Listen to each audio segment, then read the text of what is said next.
Stay tuned for political talk and everything crypto. That's right. Broadcasting internationally on our Bit Plus Network satellite. This is The Call to Freedom. All right, let's boot it up.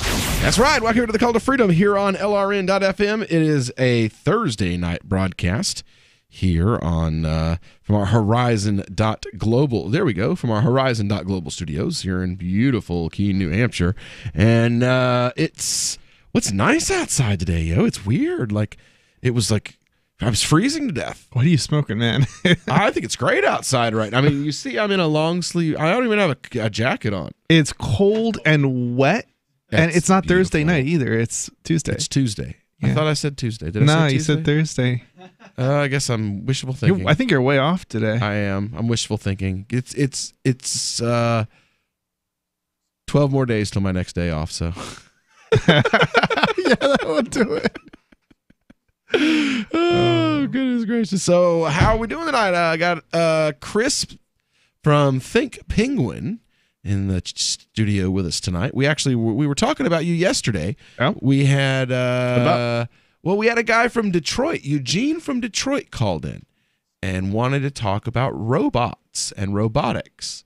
And robots taking that Steve Harvey was actually really a robot, and that most famous people are really robots, and that they're going to take over the world. And we were like, robotics. Hey, you should call back when Chris is on the show. He likes to talk tech. Sure. Yeah. That's a little bit out there for me, but right. Oh goodness gracious. So what are we doing here? We got Aria. She'll be back. is she out? She's here. She's just not here. Here. She's gone for a minute. She had to go do something. Gotcha. So, anyways, I can't seem to find any stories outside of. We've got. Wow. There are quite a few white imams. Turns out, there's Hamza Yusuf. There's Yusuf Estes. There's Joe Bradford. Yahya Ederer. Timothy Winter. A lot of your pretty big names. I'm white. I'm not anybody in the grand scheme of things in the Muslim community, though.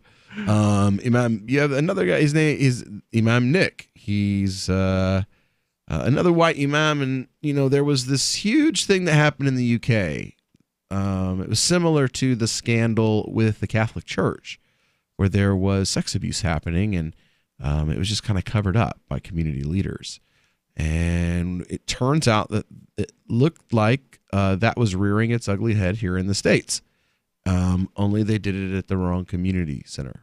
They did it at a center that didn't have someone from the old country in leadership. They had a white imam. So when it came surfacing its ugly head, when the council was like, oh, we can't really, it'll make us look bad. He was like, no. And contacted the authorities, because there was an alleged sexual assault that had happened. And he's been suspended from his position. Wait, what? Yeah. He got suspended for reporting it? Yes. Interesting. So wait a minute. Is there some sort of I think the Catholics have some sort of privilege or something. Was it something like that? No. Well, I mean, there is. Like where they're not supposed to tell if. Yes and no. We have this concept in our community of veiling, basically not outing people. But I mean, this is an assault that has possibly been committed. And it needs more than, what do you call it? An internal investigation, Because you and I both know what happens with internal investigations, Chris. We've investigated ourselves and we've declared not guilty.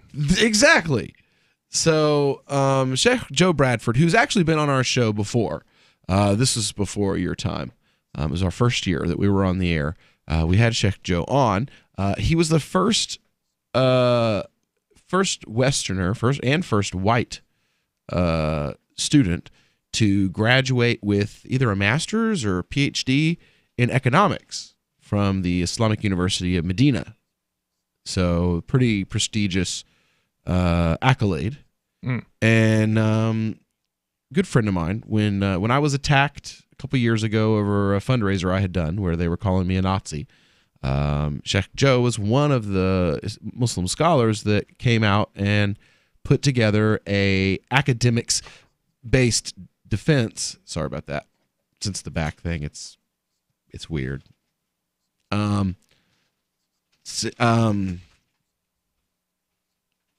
So yeah, he put together a really awesome and took a lot of flack for it, for daring to step out against the social justice warriors, the racial grievance warriors out there. And he posted about this today. Says, I stand with Imam Nick.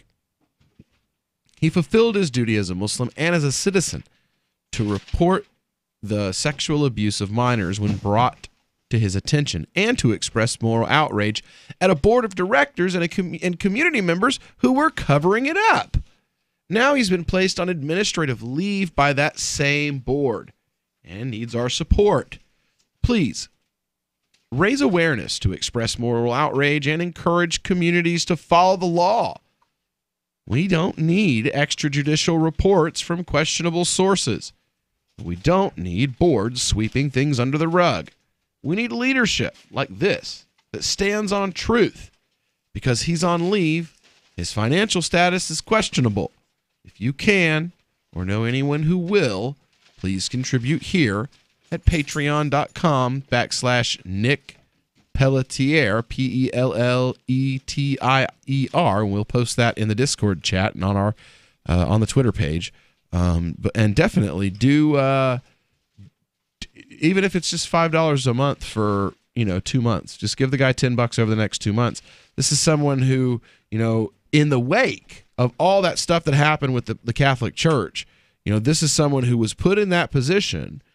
And the board of directors, so to speak, was like, well, let's just sweep this under the rug. And instead, he was like, no, these children deserve to be heard. This person should, something should happen. You don't get to victimize children and just walk away from it with nothing but an internal investigation. Unless you have a priest collar, and then you can. Well, this is an imam, and he's saying, look, an imam's hat does not exempt you in the way a priest's collar does.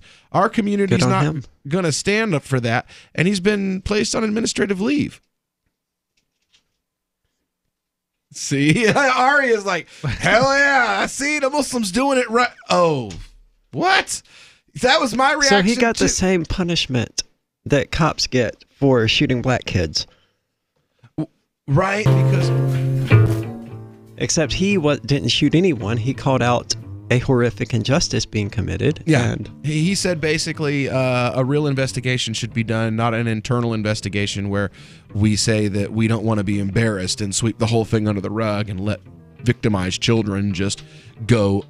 So you've signed the Shire Society Declaration and are planning your move to New Hampshire to be around more liberty-oriented people. Next, sign up for the Shire Society Forum at forum.shiresociety.com. There are a bunch of people there who are already in the Shire, and they want to meet you. If you're already in the Shire physically, you should also come by the forums. Remember, not everyone uses Facebook. New people are signing up for the Shire Society Forum every month, so drop in and say hello at forum.shiresociety.com.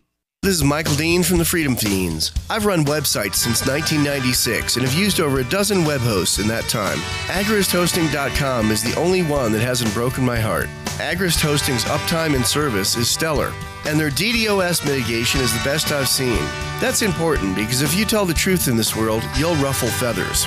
And some people will try dirty tricks to silence your voice. No matter what the haters hit us with, Agrist Hosting keeps our websites online. If you have a mission-critical commercial presence or a world-changing activism site, you cannot tolerate any skullduggery.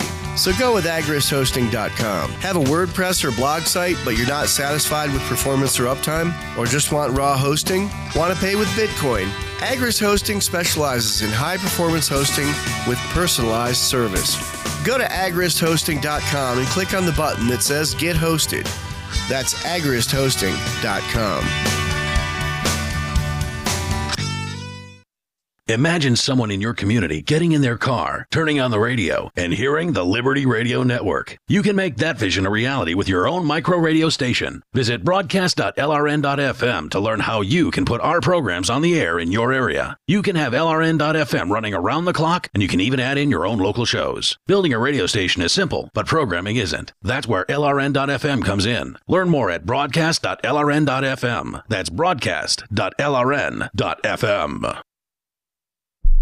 The new 4th edition of Healing Our World, The Compassion of Libertarianism, will take your understanding of liberty to a deeper level and has over 1,300 updated references, new cartoons, and a foreword by Dr. Ron Paul. With discounts for multiple book purchases, the 4th edition of Healing Our World is a great gift for the liberals, pragmatists, environmentalists, and Christians in your life who think libertarianism is cold-hearted. Get yours today at healing.freetalklive.com and use promo code FTL for a $5 discount. Did you know we've taken our LRN.FM telephone listen line to a new level with the LRN.FM audio on-demand line? Now you can call 712-770-8447 anytime and listen to LRN.FM's live feed. And you can listen to a bunch of our original shows on demand. Long-distance fees may apply. Just dial 712-770-8447 and choose from the menu. 712-770-8447. We have some good news. The indictments against Ross Ulbricht in the District of Maryland were dismissed with prejudice, meaning they can never be refiled. This is especially good because those indictments contain the only charge ever made that Ross engaged in murder for hire. This was a serious allegation that Ross Ulbricht denies. It was never prosecuted or ruled on by a jury, but was trumpeted by the federal government and the media as if it were proven fact. The Maryland court held these indictments for almost 5 years, poisoning Ross's case and leaving him under a cloud of unproven allegations.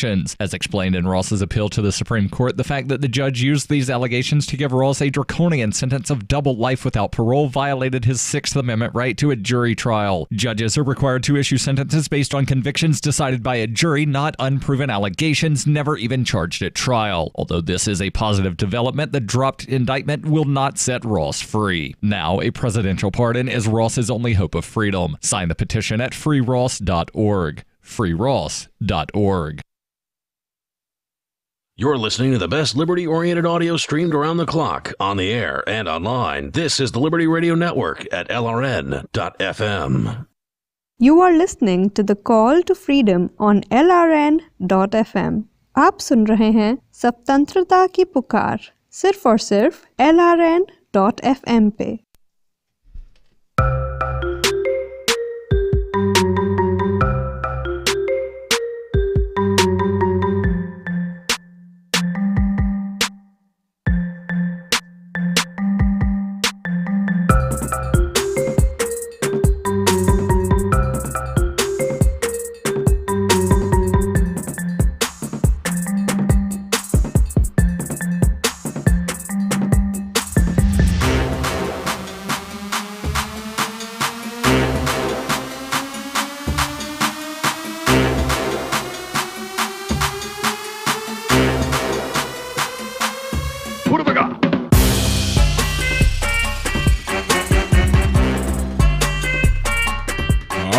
Welcome back here to the Call to Freedom here on LRN.FM.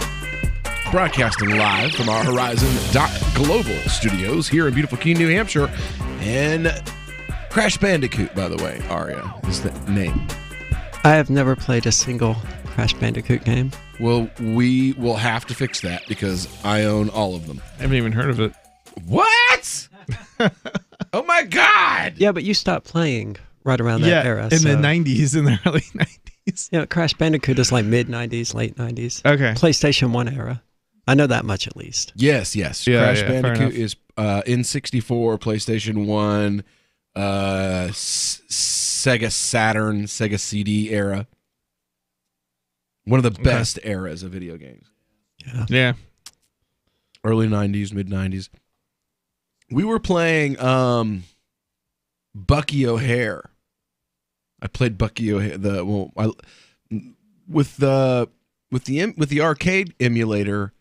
The kids can play those really cool arcade games from beginning to end in about 2.5 hours, because you just hit the select key and that feeds more quarters in.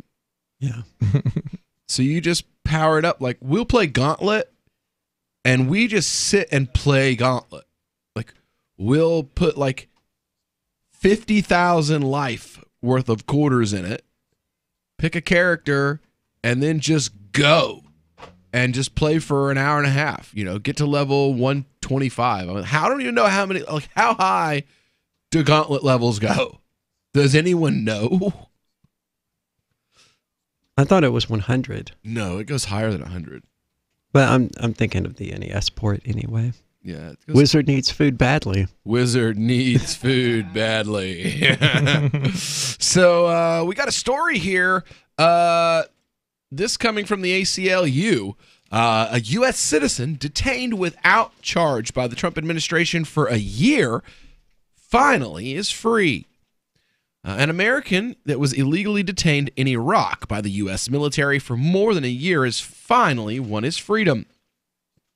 Sunday, after a long court battle, Trump administration let our client go. Under a settlement agreement, he was released in a third country where he will once again be a free man. Parts of the agreement are confidential, and he's officially remaining unidentified for his safety and privacy. For the moment, though, the American was imprisoned. His own government tried to deny him his constitutional rights. They didn't try to. They successfully did so. For a year, yeah. It kept his detention secret, denied his requests for a lawyer, and attempted to forcibly transfer him to a dangerous war zone. Fortunately, the courts fulfilled their role and upheld his due process rights, even if it did take a year. What the Trump administration tried to do was unprecedented. I'm going to have to say, did you sleep through the bush? disagrees. Yeah, did you sleep through the bush? So wait a minute, this was an American citizen? Yeah. Wow. Like the ones the Patriot Act gave them the authors, and the NDAA 2012 and FEMA gave them the authority to do. Yeah.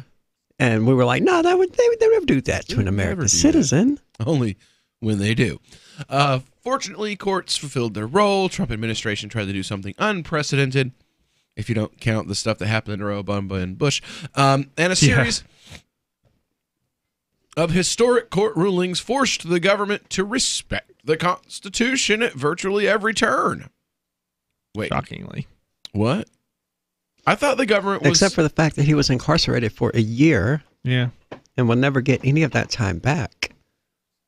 Nor will his family, his children, the suffering that they went through. Nor will he ever recover from the trauma of, not being having... tortured by the American government for a year. And not having any light at the end of the tunnel. I'm sure that was the worst part of it. I mean, when the biggest, baddest kid on the playground has you down beating you, there's no bigger, badder kid to go to. Yeah. So where did they extradite him to? Let's see here. Let's see. And that just seems so weird to extradite somebody that's an American citizen. Unwilling to testify our client's detention to a court, the government had few choices but to set him free. September 2017, the American was fleeing violence in Syria, where he had traveled to research and document the ongoing conflict there. He was seized by Kurdish forces and handed over to the U.S. military. The Trump administration then labeled him an enemy combatant and held him without charges. His story might have ended there, with him secretly detained indefinitely, if not for the reporting of the Daily Beast, which revealed his existence to the public. Still, for 4 months, the government blocked the American's access to a lawyer and the courts. Despite the request for an attorney, the ACLU filed a habeas corpus lawsuit on his behalf in court in Washington, demanding that the government justify his detention and let him have an attorney. Over the Trump administration's objections, we ultimately secured a court order enabling us to represent him.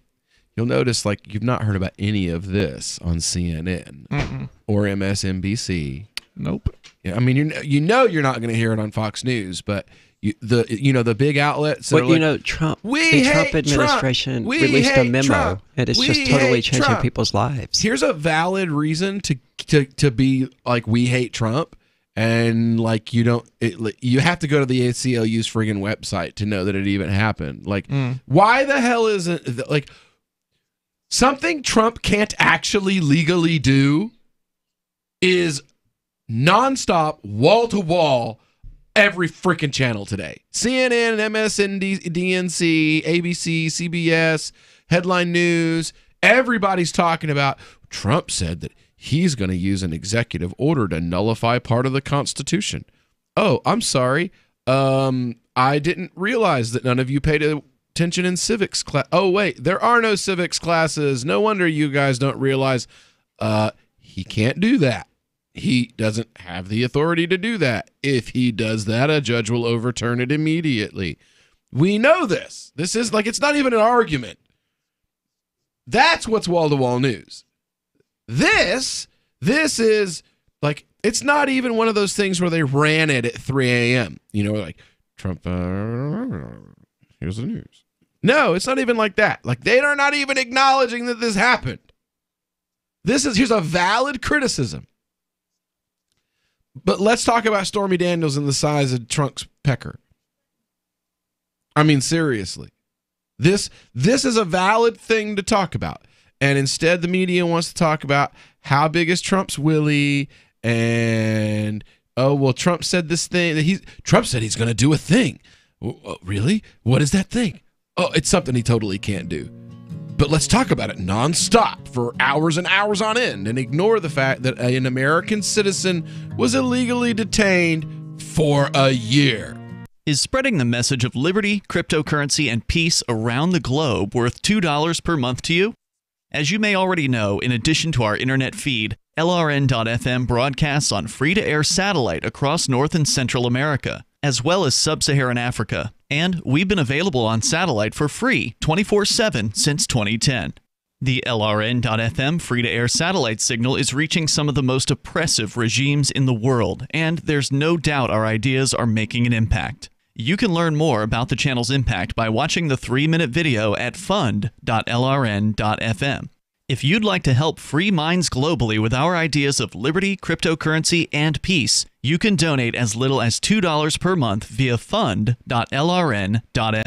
You can help us continue and expand our satellite broadcast to multiple continents. Visit fund.lrn.fm today, and thank you for your help. Don't forget to share the link on social media. That's fund.lrn.fm. Cell 411 is a free app for Android and iOS that replaces government-controlled 911. Cell 411 allows you to preset a group of friends or private organizations to show up in any emergency. Cell 411 is a nightmare for the state because it proves their so-called services aren't needed. Cell 411 has had thousands of installs, and of course it's covered by the BIPCOT no government license. Cell 411 because your friends won't shoot you when you're in trouble. Without the government, who would build the emergency services? You and Cell 411. Get it today at getcell411.com. In an unsettling video released over the web this week, Buddhist extremist cell Kamathana vowed to unleash a massive wave of serenity and nirvana all across the West. Members of the group threatened to implement such severe measures as tranquil chanting, meditation sessions, and eye-opening koans, and assured U.S. leaders of the group's absolute commitment to engulfing Americans in complete and unyielding enlightenment. Here now is a clip from the video. We will not cease until every city, from New York to London, succumbs to a state of spiritual harmony. Prepare yourself. Sources confirm that the Pentagon responded to the film by ordering immediate tactical bombings throughout Tibet. And in tech news, the inventor of the Gromdar says he's determined to put a Gromdar in every American home. In other news, a woman who had almost formed a healthy sense of self joined social media, and an area man can remember exactly where he was and what he was doing when he assassinated John F. Kennedy. This is the Onion News Network. Some of you asked, and now we've delivered. LRN.FM's live Keene, New Hampshire studio shows are now streamed in HD on Twitch. Visit our channel at twitch.lrn.fm and give it a follow. If you have Amazon Prime, you get 1 free subscription on Twitch. If you use it on our channel, Twitch will give LRN.FM a monthly piece of your Prime subscription cost. So please watch, follow, share, and subscribe to twitch.lrn.fm. That's twitch.lrn.fm. Since time began, tyrants have taken aim at personal liberties. Now there's a movie that aims back. The government has no more right to tell us what to put in our bodies than they have to take our guns or tell us what books we can read. 6 drug police were eaten by bears while raiding a marijuana farm. On your knees, you dirty hippies! Jesus. On your knees! What's the problem, officer? Today, many cops who enforce pot laws do so only because it provides them with cushy jobs, good benefits, and a chance to push people around. I was an undercover narcotics officer. The drug war is nothing but a farce. The Second Amendment says you gotta keep you and your gat intact.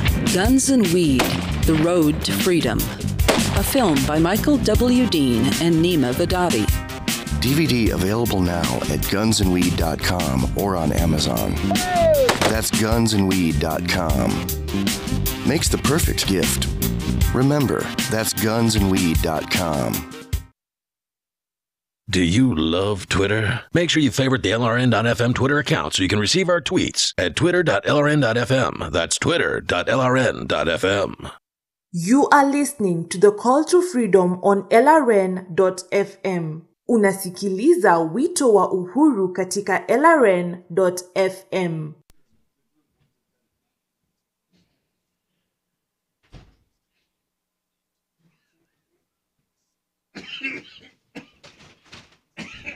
Tastes like bong water and fruit juice.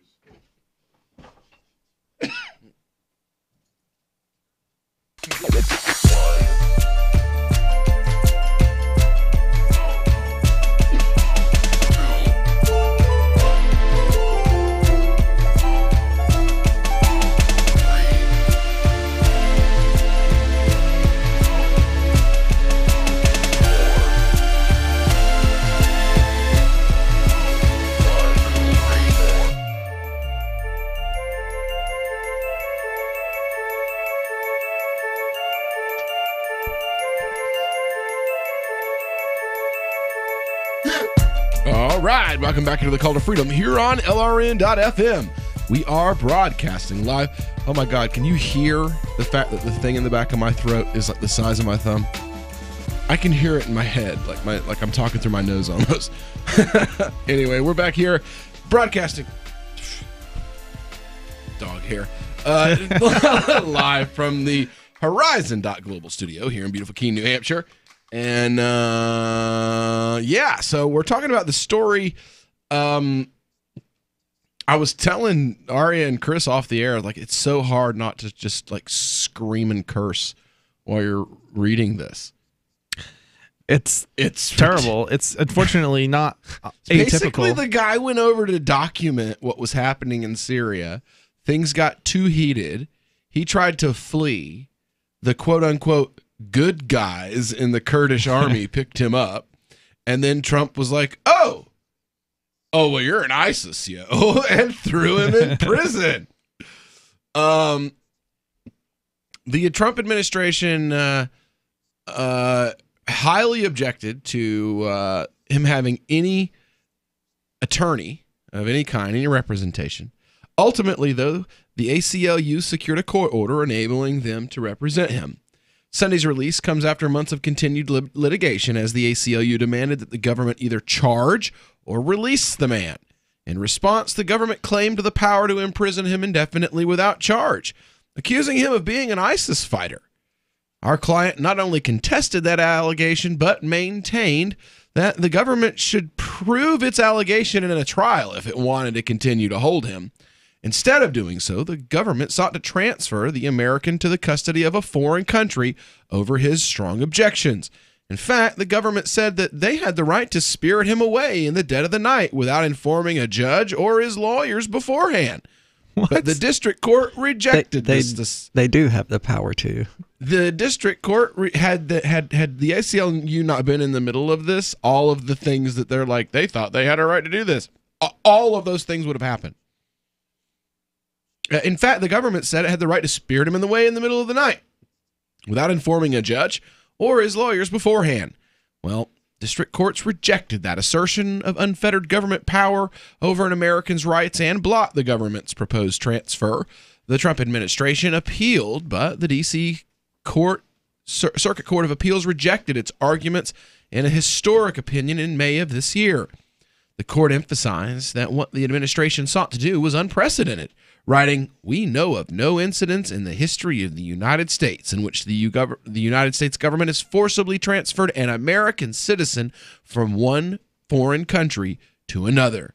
The court stressed that it's vital that judges not give short shrift to the values of that this country holds dear or to the privilege that is American citizenship.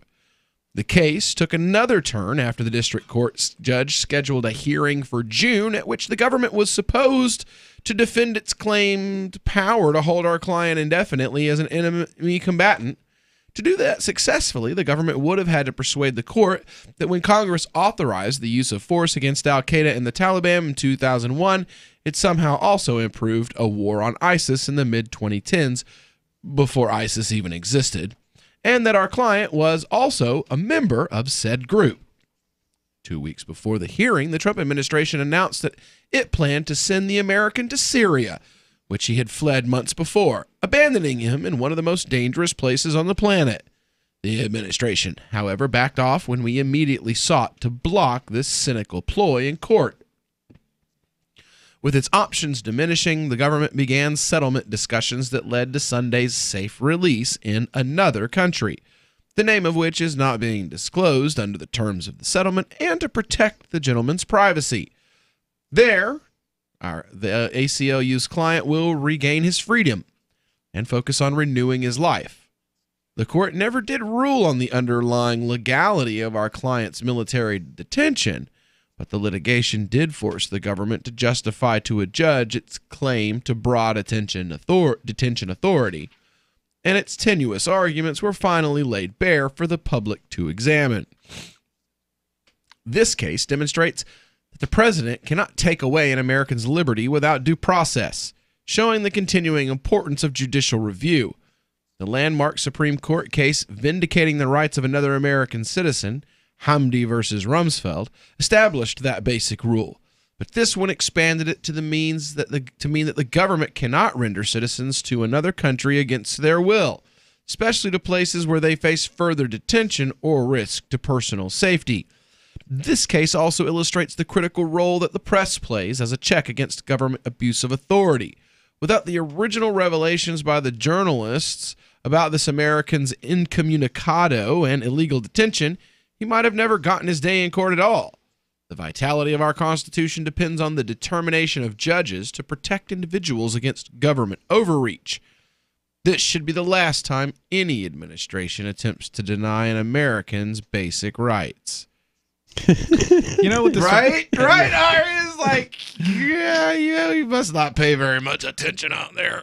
This reminds me of how they shuffle people around that they don't like in the prison system, in the federal system, from one prison to the next for years on end, without access to like a lawyer and other stuff, because I guess they don't have to give them access to a lawyer like Waller in Transport or something, and effectively that somehow means that they basically can deny them access to a lawyer for, I think it's up to a year. Welcome to America, the land of the free. Yep. So that's what's going on with the ACLU these days. That's what I thought was important today, at least. Yeah, it was a. I'm just beside myself over here. It was a terrible story. Yeah, to say the least. I mean, the silver lining is that. But I'm just like, had the chips not just fallen exactly the right way, none of us would even know this happened. No, if they just done it, right? Yeah, it's all 100% contingent upon the Daily Beast finding out about it in the first place. Yeah. Yeah. And the question then is, How many people has this happened to the Daily Beast didn't find out about? Yeah. Who knows? Because like if a store, something's got to happen. Like, well, what's that they say about roaches? If you see one on the floor, there's 10,000 in your walls or something like that. Yeah. So here's the roach on our floor. So how many are in the walls? Yeah. Well, because they say that roaches only come out either to feed at night, but if you see one during the day, it's because there's so many of them inside of your walls that it's too hot and they're coming out to cool off. Wow. So if you see a roach during the daytime, you have thousands upon thousands of them in your walls. Yeah. Right? Everybody in the studio collectively is like, ugh. So what I hear right now is everybody's complaining about mice. Everywhere I go, people are complaining about mice. Not people who have cats. Right. I was at TJ Maxx today, and this old guy is like, "Goddamn mice! Can't have damn old mice! All of a sudden, they're just everywhere." It's winter. Well, it's autumn, but no. What they did was they're saying that squirrels and mice are just like in a what's the word I'm looking for here? It's just insanity. Like no one's ever seen this many of them before. And the reason is because the EPA, when they didn't write a law, the EPA regulated the poison that actually works out of existence. So the poison on the market now, they just eat it and it gives them a bellyache. The old poison actually killed them, but you can't buy that anymore. It's illegal now. You can get a cat. We've all heard about blockchain assets like Dogecoin, Ether, and Ripple. Bitcoin isn't the only player in the blockchain game any longer. And for those of us wondering how to get our hands on these digital assets, finally, there's a solution. Shapeshift.io allows you to buy and sell between your digital assets and Bitcoin instantly between your own digital wallets. I've used it with ease. Shapeshift.io. There's no account or email address needed. You send them the crypto you want to sell. They send back the crypto you want to buy. It's that easy. Shapeshift.io. Hi, I'm Montel Williams. Most of you know me as a talk show host, but I'm also an author, actor, single father of 4, a fitness writer, avid snowboarder, and I'm also a medical marijuana patient. Like many of the million people who are living with multiple sclerosis, I'm in pain every single day. And sometimes my nerves are so raw that if you brushed up against me in an elevator, I'd scream. I can't sleep at night from the pain, and sometimes the spasms in my legs are so intense they will wake me up throughout the night.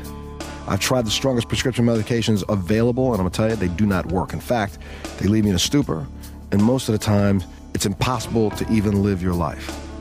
Now, I've tried medical marijuana, and I'm gonna tell you something, it works. If you'd like more information about medical marijuana, you can contact the Marijuana Policy Project at mpp.org or call 1-877-JOIN-MPP. Did you know you can listen to LRN.FM via our free-to-air satellite channels? We have channels over nearly all of North America and much of Africa. All you need is an affordable receiver and a dish as small as 30 inches. There are no monthly fees. Learn more at sat.lrn.fm. Plus, if you are a broadcaster or want to be one, this is a good delivery method for our content. See our coverage maps and get details at sat.lrn.fm. That's sat.lrn.fm. sat.lrn.fm. When you hear the word lobbyist, you probably think about greedy corporations, but not all lobbyists are the same. Some are fighting for the freedoms you hold dear. Liberty Lobby LLC is doing just that in New Hampshire, working hard to represent you, not some special interest group. You can help by going to libertylobby.info, where your contribution will give us the tools we need to ensure that your voice is heard. Visit libertylobby.info today to find out more. Now that you've found the Liberty Radio Network at LRN.FM, you may want to help expose others to our great programs. To assist you in doing so, you'll find resources at promote.lrn.fm, including details on how to get a free bumper sticker, quarter-page flyers you can print out and distribute, banners for your website, as well as files that will allow you to make your own custom banners and graphics. Visit promote.lrn.fm and help bring new listeners to the Liberty Radio Network. That's promote.lrn.fm. Why did you move to the Shire? I moved here to the Shire because there's other people around who take liberty just as seriously as I do. I moved to the Shire because I saw videos of people challenging authority and thought that I could get support myself. It called to me, like, do this, right now. I wanted to be around people like me who got it. And once I got here, I knew there was nowhere else that I wanted to be. I've always wanted to change the world. So I moved to the Shire to join people who were actually working towards doing the same thing. The people here are awesome, loving, and positive. It was for the adventure and for the feeling of something important is happening here. And I just wanted to come to sort of be part of that. Visit ShireSociety.com to read and sign the Shire Society Declaration and learn the reasons why, if you love liberty, you should immigrate to the Shire. Plus, connect with others via the forum at ShireSociety.com. That's ShireSociety.com. You can put the Liberty Radio Network on the air in your area. Visit broadcast.lrn.fm to learn how. Broadcast.lrn.fm. You are listening to the Call to Freedom live on LRN.FM. تستمعون إلى نداء للحرية مباشرة على LRN.FM.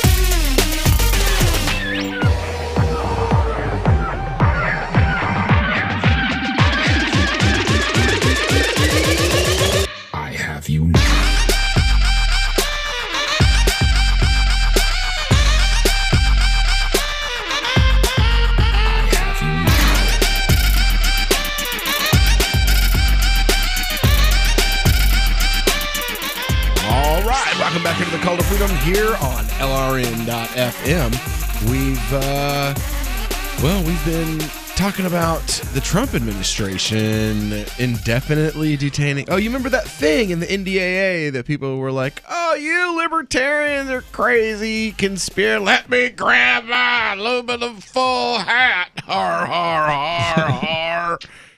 Yeah, until the person who you don't like gets elected, and the first person who goes to Syria to make a documentary, and things get a little hairy, and he's like, "Oh, let me drop my camera and run," gets charged for being an ISIS fighter and refused entry back into his country of birth. Yeah, until that happens, until literally exactly what the libertarians warned you about happens.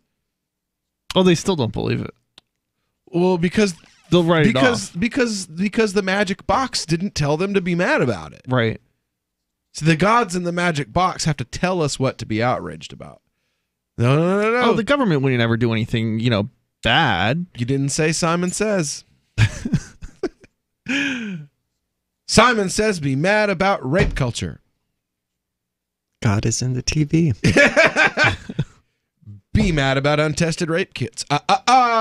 I didn't say Simon Says. I mean, that's kind of where we are here.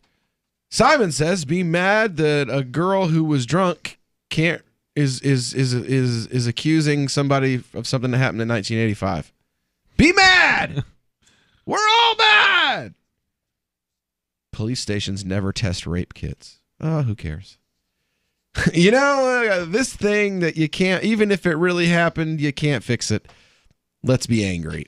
This thing here that is a thing that's still happening and really should piss you off, and there should be like riots in the streets over. What's on Big Bang Theory tonight? What is Big Is that Bang show Theory? still on? I don't know. Is it? I don't know. Oh, it's a television show. I stopped watching it years ago. I just when I think of vacuous, stupid people, I think of that when total time-sucking wastes of, I think, Big Bang Theory. It's a stupid show. Or Britney Spears. Actually, no, I'm thinking. It's like, what's Britney doing today? Or The Room. Who cares? Or The Room. Oh my God! You're tearing me apart, Lisa. I didn't hit her. I did not. It's a lie. Oh, hi, Mark. Chris is. See, Chris hasn't seen it. Chris, see. I am getting fed up with this world. I'm from New Jersey. Yes. He's like, no, I'm from New Jersey. I'm like you. He's like, What part of New Jersey, yo? The Romanian part of New Jersey? I told you. Yeah. I told you. It's the worst movie ever made. I don't know. I think it's going to be tied with Birdemic. But Birdemic is bad for different reasons. It's what's the word? It's unintentionally hilarious. Like, it totally is trying to be this really serious drama. I'm not sure how hard it's trying to be because, I mean, I don't know. One minute drugs. you got this guy. I just bought some drugs. Yeah, and then it's never mentioned again. Yeah, I know. Never mentioned again. It's like, no, I'm not going outside to play football in my tuxedo. And then there's 4 dudes outside playing football in the tuxedo. And then that's it. Next scene. That's it, man. What did I just watch? This is not how you make a movie. Let's throw a football around on the roof in a circle the size of this studio. Here, have this football, and dude collapses into garbage cans. Like, oh, they're like, do you need a doctor? I'm like, how hard did he hit him? Was he 900-pound gorilla? Here, have this cement block. That's a football. Come on. Okay, for anybody who doesn't know, there's this terribly awesome, terrible movie. It was so bad. What's his name? What's so? No, he was in Freaks and Geeks, and then he was in that movie about like chewing his own arm off because he got it stuck in a rock and all that. James Franco. James Franco plays Wizzo in a movie. It's called The Disaster Artist. It was a hit like last year. So the movie is so bad they made a movie about it. And I think they got Wizzo to be in the film for just a second. And he was like on stage at the awards ceremony because they won like best comedy. They won like best comedy. But it's a story about him and the guy that plays Mark and their relationship and how like they're best friends and all this other stuff. Yeah, it was crazy. And he's a weirdo. He is. You think? He is exactly what you think that he is. See, Chris, I'll let you borrow it. You have to get it back to me, though. You have no idea how hard it is to get your hands on a copy of this movie.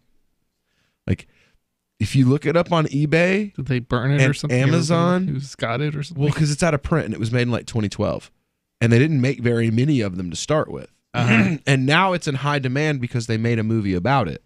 I got So I got a copy of it right before The Disaster Artist came out. Now copies are going for like $165 a piece for one used DVD on Amazon. There are other ways you could get it that I would recommend. Yeah. I think I'll take your option. Your other option. Or I could just let you borrow my physical copy of it. It'd be easy enough. But it is probably the best bad movie I've ever seen. And I've seen, like, I used to watch B films. Like that wasn't a B film. Cecil B. Demented and what would you call it then? It was an attempt for a guy to have a temper tantrum on film. Except he forgot what it felt like to actually have said temper tantrum. So you end up with this robotic guy who talks like Dracula but lurches around like Frankenstein, wants to be a rock star, clearly, has super long hair, and looks like some old retired Gene Simmons wannabe, wearing a suit, going, "You're tearing me apart, Lisa." And that's all you need to know right there. That's it. That's you need further explanation. That's it. The movie. That's the movie. Oh, and he thinks that sex scenes are done with belly buttons. Oh yeah, because the world needed to see his butt. Yeah, that's the best part of it. Is like, no one will want to see my movie if they do not see my butt. And I was like, no, nobody will want to see your movie because you're in it. Because you wrote it, you directed it, and starred in it. Starred in it. Oh my God! I mean, Chris is just out of the loop over here, but it's okay. You can really tell that it's just this dude who had a temper tantrum. It was like, I need to get this on video. Some chick dumped him, and he couldn't handle it. Basically. Yeah, basically some chick was like, I'm over this and you. And he was like, you're tearing me apart, Lisa. And I just did it with more feeling and more good acting than he did. The only thing that could make it better is if the chick the movie is about made her own version of it. That's the only thing that could make the whole thing better. In which he shoots himself at the end and she laughs. And I bet we could start a Kickstarter to fund that if we could find this chick. I don't know if you would want to be. You would want it to be known that you were Lisa. Good point. Oh my god! Oh my god! Oh my god! Okay. Anyway, when we get back, it's supposed to be crypto hour. So I mean, we already in the crypto hour. Yeah, you know what that means. We might do crypto hour. Or we might not. Who knows? We're gonna do. We got stuff. We've got some tech stuff to talk about when we get back. What do you got over there, Chris? Something interesting?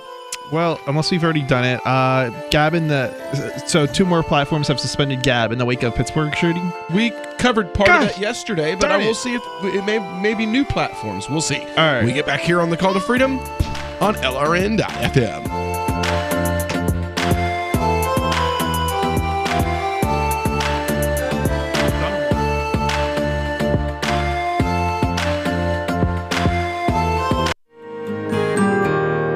So the protection of life, liberty, and property is what the Free State Project is all about. But it's an effort to move 20,000 people who understand. It's about demonstrating to the entire country that, yeah, we can have a free market, a truly free market. Making it just a freer, great place to live.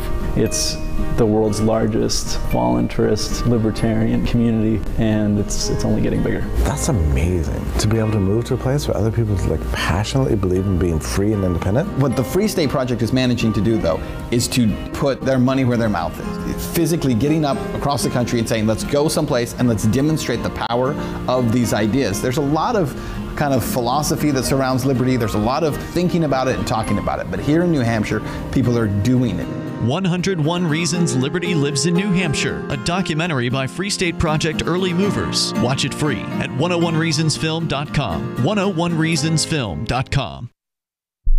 LRN.FM is proud to announce our official listening apps for Android and iOS devices. Now you can easily tune into our streams anywhere, anytime on your smartphone or tablet.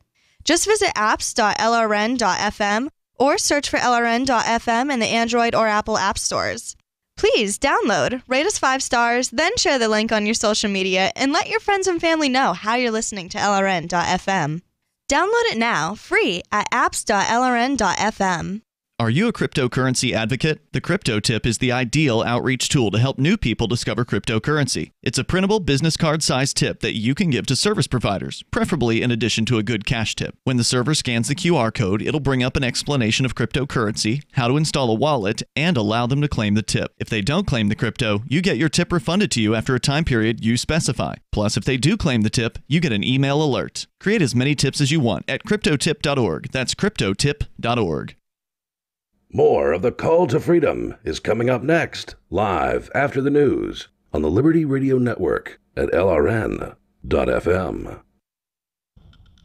From Keene in the Shire, the Liberty Media capital of the world, this is Daryl W. Perry, host of FPP Radio News for Tuesday, October 30th, 2018. Silver is trading at $14.42 per ounce. Gold is valued at $1,223 per ounce. Zen is trading at $13, and the average price of Bitcoin is $6,311. Antiwar.com reports on what is being described as a major surge. The Trump administration is planning to add on to 800 troops sent to the border last week, with another 5,200 troops who are all expected to reach the Mexican border within the week. As before, these troops are expected to join a force of 2,000 National Guard members already providing nebulous support for border enforcement, with the expectation of a substantial migrant caravan arriving at some point in the near future. President Trump has termed the caravan from Central America a national emergency emergency. On Monday, he further described them as an invasion of our country and very bad people. The new deployment will include even more helicopters and planes to get forces to remote areas. Exactly what they will be doing isn't entirely clear. Homeland Security Secretary Christian Nielsen says there has been no decision yet to have the troops just shoot any immigrants who try to cross the border. She has, however, said the U.S. has every right to do so. The Pentagon is being particularly vague about what they're doing, insisting it will be legal under the Posse Comitatus Act, but mostly referring questions to previous Twitter statements by the president. When you hear the word lobbyist, you probably think about greedy corporations, but not all lobbyists are the same. Some are fighting for the freedoms you hold dear. Liberty Lobby LLC is doing just that in New Hampshire, working hard to represent you, not some special interest group. You can help by going to libertylobby.info, where your contribution will give us the tools we need to ensure that your voice is heard.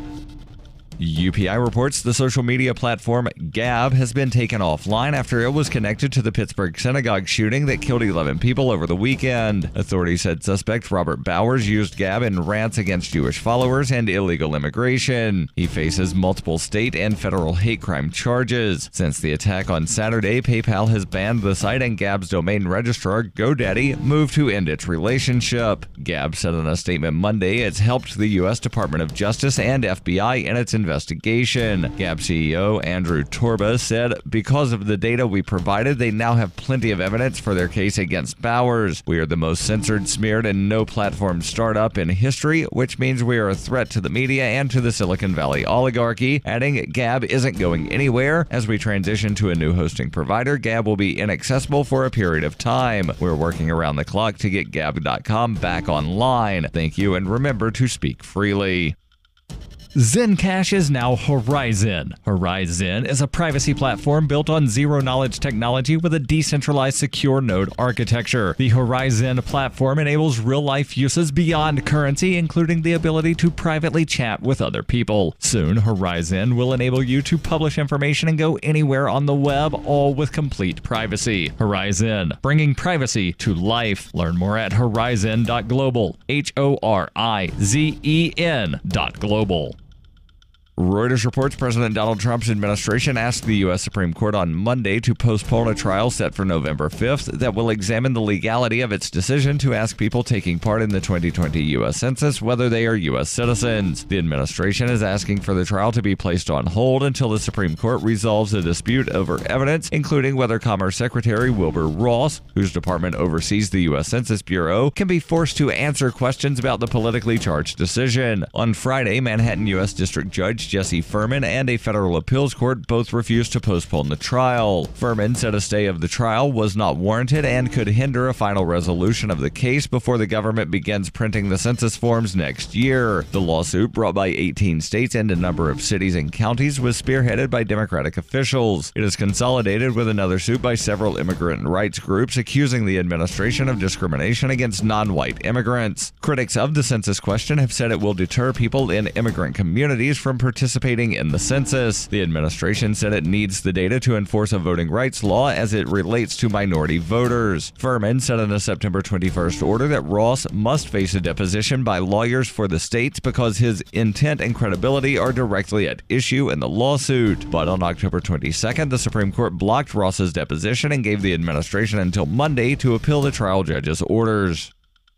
This has been FPP Radio News, online at fppradio.com. Shoppers at a Hannaford supermarket could only speculate that the middle-aged woman angrily demanding a price check on a pack of rice pudding was once a carefree youth. I don't care what it says on your screen. You know, this is why people go to the store across the street, because of the way they're treated here. You know, nobody likes it here. Those watching the woman angrily asking for a manager over a $1.20 price difference imagined that the woman was once a fresh-faced college graduate, too spirited and fun-loving to throw a bitter tantrum in front of a room of complete strangers. She was probably once just some freewheeling college kid, you know? Her biggest concern was which one of her friends she was going to hang out with at night and whether they were going to meet at the movies or a bonfire on the beach. Now look at her. You know, I'll bet if you'd have told her 10 or 15 years ago that one day she'd be ripping into a grocery store clerk with a room full of strangers staring at her, she'd have been horrified. It's sad. In other news, a few years in the military would have really straightened out a troubled teen killed in Afghanistan, and a man on the verge of self-realization instead turns to God. This is the Onion News Network. The Call to Freedom is an opinion show. It's meant for informational purposes only. It is not licensed financial advice. It is very important to do your own analysis before making any investment based on your own personal circumstances. You should take independent financial advice from a professional in connection with or independently research and verify any information that you hear from the Call of Freedom and wish to rely upon, whether for the purpose of making an investment decision or otherwise. I mean, come on, guys. Duh. It's a cryptocurrency investment and a political talk radio. Of course, it's opinions.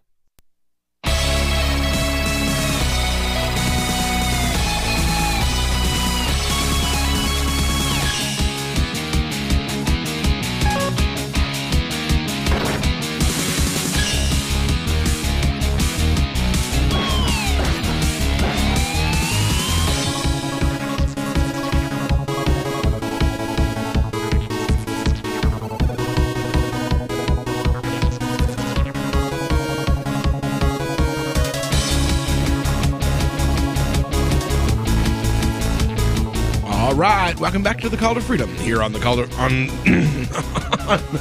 on LRN.FM. It is our crypto hour, brought to you by the Motion Project over at motionproject.org.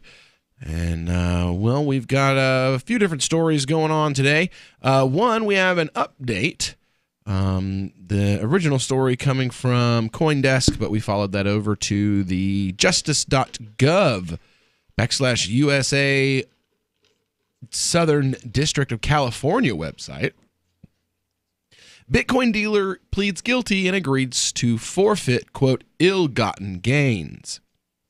San Diego press release, October 29th, 2018. Jacob Burrell Campos, who we spoke about earlier this year on the show, I think back in July, That wasn't August. that long ago. I think it would have been September. Yeah? I think so. Pled guilty today in federal court to operating an unlicensed money transmitting business in the connection with his sale of hundreds of thousands of dollars in Bitcoin to over 1,000 customers throughout the United States from January of 2015 to April of 2016. According to the terms of his plea agreement, Burrell admitted to operating a Bitcoin exchange without registering with the Financial Crimes Enforcement Network of the United States Department of Treasury, and without implementing the required anti-money laundering safeguards. According to the plea agreement, Burrell advertised his business on localbitcoins.com and communicated with his customers through email and text messages, often using encrypted applications. He negotiated a commission of 5% above the prevailing exchange rate and accepted cash in person through nationwide ATMs and through MoneyGram. Burrell admitted that he had no anti-money laundering or Know Your Customer program and performed no due diligence on the source of his customers' money. Burrell admitted that at first he purchased his supply of Bitcoin through a U.S.-based regulated exchange, but his account was soon closed because of the large number of suspicious transactions. He then resorted to a cryptocurrency exchange in Hong Kong, where he purchased a total of $3.29 million in Bitcoin in hundreds of separate transactions between March of 2015 and April of 2017. Finally, Burrell admitted that he exchanged his U.S. currency, which he kept in Mexico, with Joseph Castillo, a San Diego-based precious metals dealer. Between late 2016 and early 2018, Burrell and others imported over $1 million in U.S. currency on almost a daily basis. Burrell admitted that they did this in amounts slightly below the $10,000 reporting requirement. Castillo pled guilty to making a false statement on his federal tax returns and is awaiting sentencing in December of this year. According to his plea agreement, Burrell agreed to forfeit to the United States a total of $823,357. Unlicensed money transmitting businesses, especially those operating at or near the border, pose a serious threat to the integrity of the U.S. banking system. That's the point. Yeah. and provide an open door for criminals to utilize such businesses to launder the proceeds of their illicit activities. Good. Also the point. Says U.S. Attorney Adam Braverman. The Department of Justice will continue to investigate and prosecute all individuals and businesses that seek to evade the licensing and anti-money laundering requirements under federal law. Burrell will be sentenced February 11th of 2019 and faces a maximum of 5 years in prison. Homeland Security investigations, Internal Revenue Service, and the Postal Inspection Services were all involved in this investigation. Wait, how does the Postal Inspection Service get involved in something that's online transactions? $250,000 fine, 5 years in prison, statutory maximum. Huh. Never take the plea deal, dude. I mean, unless you want to be locked in a cage with a bunch of dudes getting gangbanged for 5 years. I mean, if that's your thing, take the plea deal. I was looking at the charges that they had stacked up against him, though, and they were trying to put this kid away for the rest of his life. Oh, for sure. I still wouldn't take the deal. They were like, the know your customer law itself, 30 years is what it said on the paperwork. Yeah. Because I read the case paperwork, and each transaction that he sent to Hong Kong, and there were hundreds of them, were separate, and I think each transaction carried 10 years. What? So they were trying. Oh yeah, if he'd have took it to trial, they'd have tried to railroad this kid, and it would have been Ross Ulbricht all over again. Ross is the reason why everyone takes the deal. It's because they saw what happens with Ross when you don't. I still wouldn't. Ross is there. Ross may be our martyr. Yeah. But he's also their head on a pike at the top of the wall. Yeah. You know? They're just going to have to add my head to that. Yeah. Seriously, that's what he is. Ross is that head on a pole at the top of the London Bridge. He's this is what happens when you mess with the American banking elites. And this is what happens when you challenge. I mean, $823,000, that buys a lot of cyanide, you know? That would be preferable. I'd rather go out that way than spend the rest of my life in prison, or to get on my knees and prostrate myself before the federal government. Screw them. They can kiss my ass. They can throw my corpse in prison. How about that?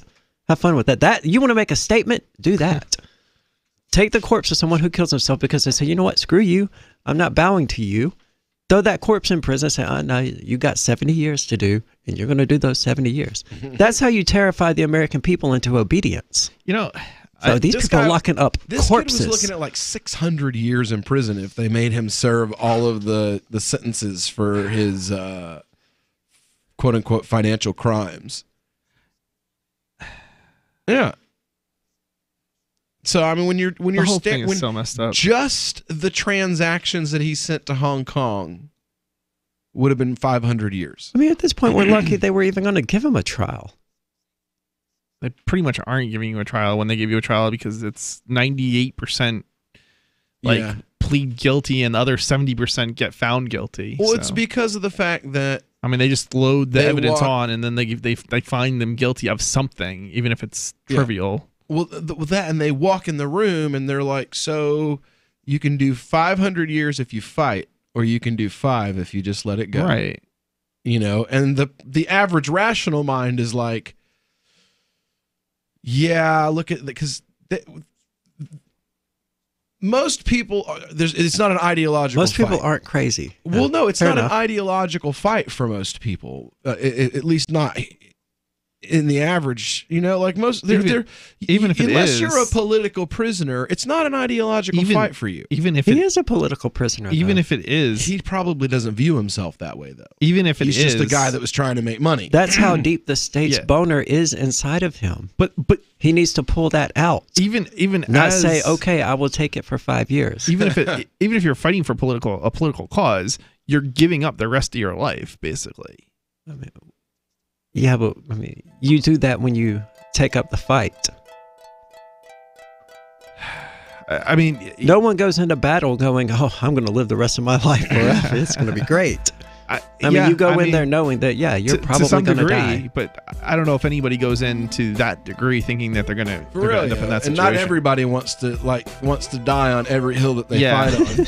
You know, like some people are just like, I like this. I think it's pretty cool, and the banks suck and ripped everybody off. So I think you're in the fight, whether or not you plead guilty or not. True, very true. We'll be back with more right after this.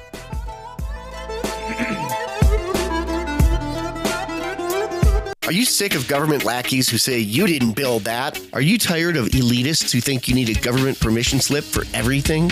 Everything you do is an A to B conversation, and the government should see their way out of it. Create true free markets by adopting the BIPCOT No Government License. The BIPCOT NoGov license allows use or modification of any product, service, or software except by governments or government agents. Go to BIPCOT.org. That's Bravo, India, Papa, Charlie, Oscar, Tango.org. Do you ever say, I could care less, when you really mean the opposite? You mean to say, I couldn't care less. It's a common mistake. You are judged by how you speak, especially if you're looking for work, with so many more applicants than openings now. But even if you're not, avoiding common misstatements will help you make the most of the dozens of conversations and transactions that crowd your daily routine. So whatever you say, don't say whatever as a single word sentence. It's the most annoying expression in the American English language, according to a recent poll. And avoid cliches like the plague. Just kidding. But seriously, at the end of the day, you'll want to avoid this scenario, sounding like everyone else. For more tips, hit survivalspeech.com. I'm Holland Cook. There are lots of ways to listen to Free Talk Live. Our podcast has been around since podcasts began, and now the FTL feed is loaded with content besides our full show archives. Did you know that we make it easy for you to customize your podcast subscriptions? We have different feeds, one that includes only our full shows, one with just the Daily Digest, and one with just the Edgington Post. You decide what you listen to. It's quick and easy to customize your feeds at feeds.freetalklive.com. That's feeds.freetalklive.com. Radio is the most personal of mediums. I exist right now in your head. If you listen to Free Talk Live regularly, you know me. Free Talk Live is on more than 160 radio stations around the U.S. and has been downloaded on every continent around the world. Hundreds of thousands of listeners with ad packages from $600 a month to $6,000 a month. Imagine what we can do for your business, project, website, or idea. Email me, mark@freetalklive.com. LRN.FM now has a Discord. Discord is a free text and voice chat platform, and we now have our own server with a bunch of channels at discord.lrn.fm. You can join other listeners as they chat about various things during our live shows, or anytime, day or night. Discord software is available cross-platform, so you can have it on whatever device you want and take your chats anywhere. Join our Discord at discord.lrn.fm. That's discord.lrn.fm. Catch the Call to Freedom at its new time, weekdays from 4 to 7 p.m. The Call to Freedom is the only live drive-home call-in show in the U.S. with a segment devoted to cryptocurrencies. Crypto Hour, brought to you by Helium.com, live from Vertcoin Studios in New Hampshire. Learn about what makes cryptocurrencies so great and why you should care about them. Updates on new coins and ICOs, and warnings of scams. Plus, hear from traders, whales, developers, and big names in the crypto world. You can also win crypto coins or tokens every episode. Just listen for the faucet sound and be the fifth caller to get free Dash, Litecoin, Vertcoin, Verge, or other cryptocurrencies. The Call to Freedom with Will and Aria, featuring Crypto Hour. Broadcast internationally through our BitPlus network satellite. Weekdays from 4 to 7 p.m. on LRN FM. Help get LRN.FM into more ears. Visit promote.lrn.fm for a free bumper sticker, flyers, banners, graphics, and more. Promote.lrn.fm. This is Angel Clark, and you're listening to The Call to Freedom on LRN.fm.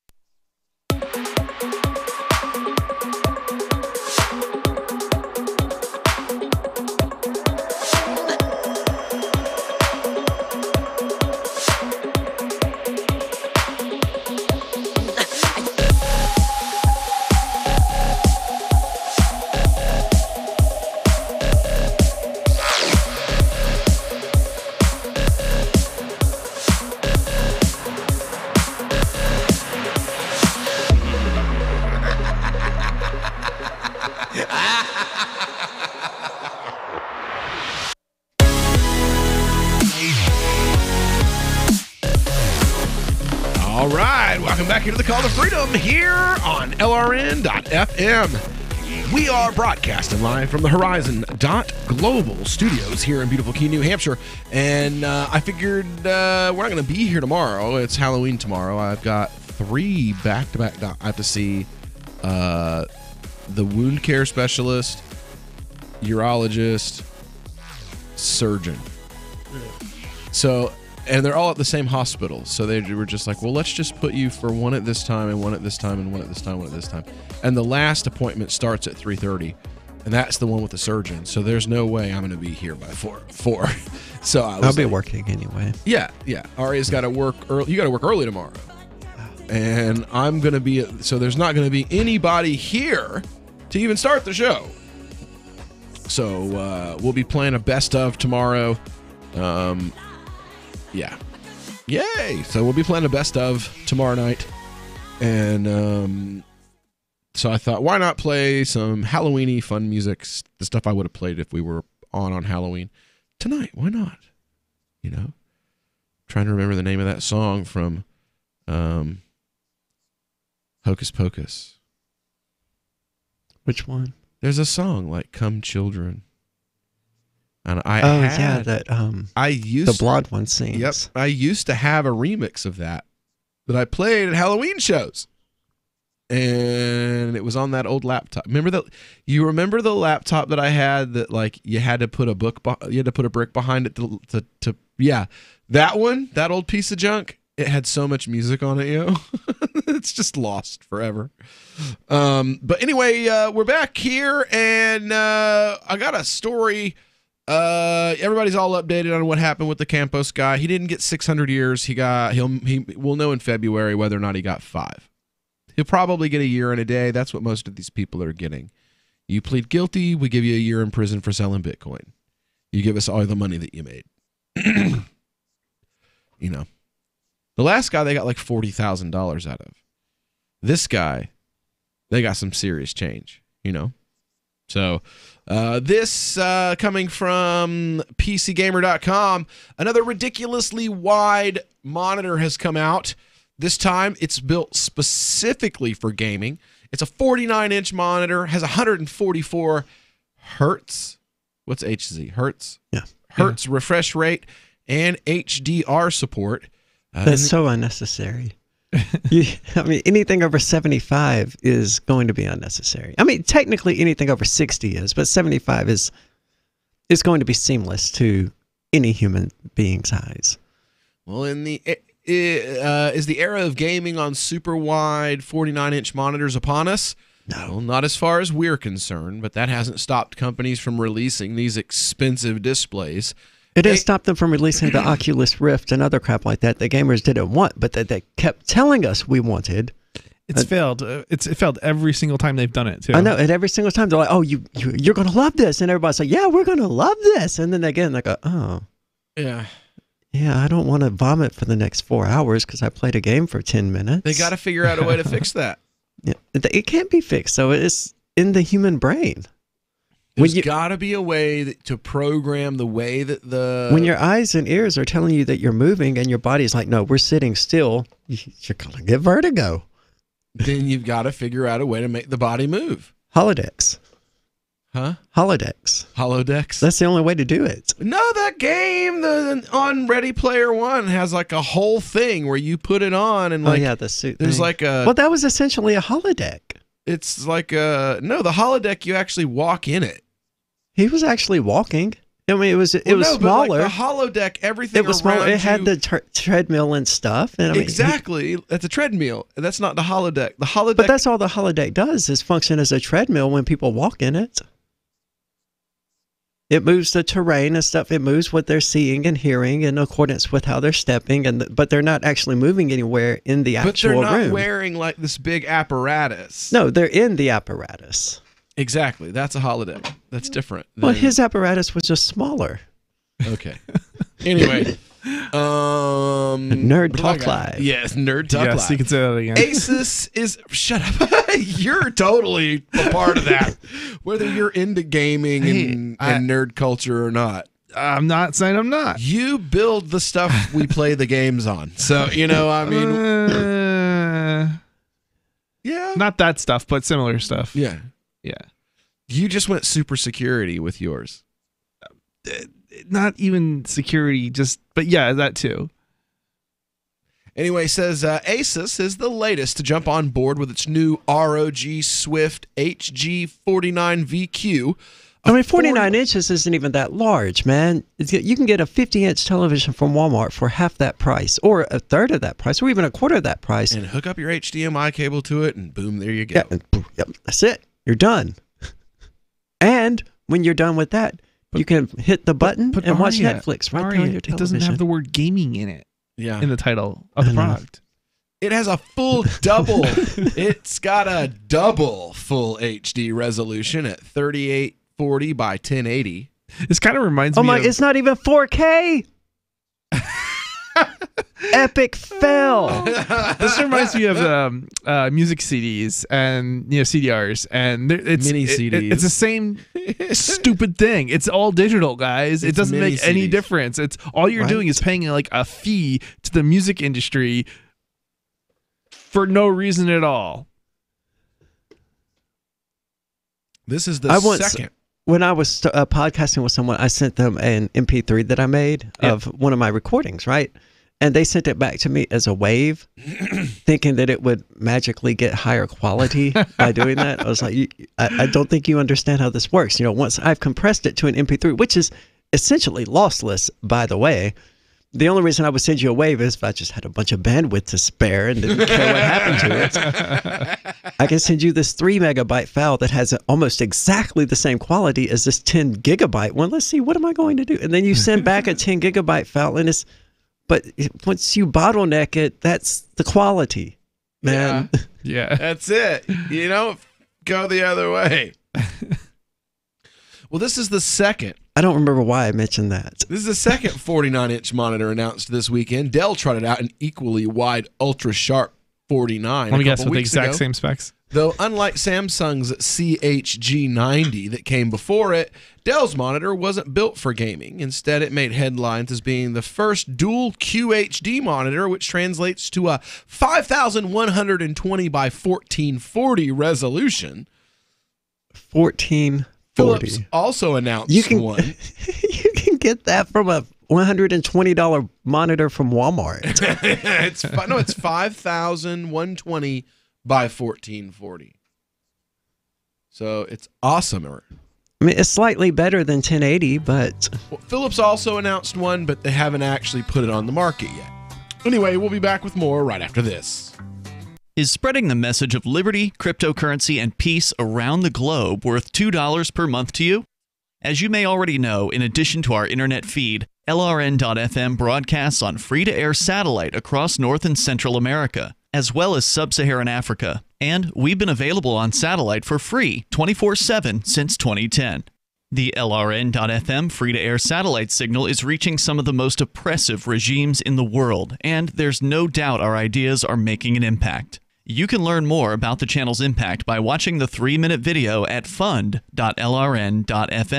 If you'd like to help free minds globally with our ideas of liberty, cryptocurrency, and peace, you can donate as little as $2 per month via fund.lrn.fm. You can help us continue and expand our satellite broadcast to multiple continents. Visit fund.lrn.fm today, and thank you for your help. Don't forget to share the link on social media. That's fund.lrn.fm. This Your Family Today tip is brought to you by Nesquik. Try Nesquik 4-packs, perfect for lunches and great for kids on the go. Look for it in the juice aisle. Snack time is a great chance to sneak extra calcium into your child's diet without making him feel like he's eating something he doesn't want. Serve up dairy-rich foods like smoothies, flavored milk, frozen yogurt, and string cheese. He'll love the treat, and you'll love knowing how good it is for him. For more tips like these, visit us at parenthood.com/yourfamilytoday. Hi, I'm Derek J. I don't want a politician to represent me.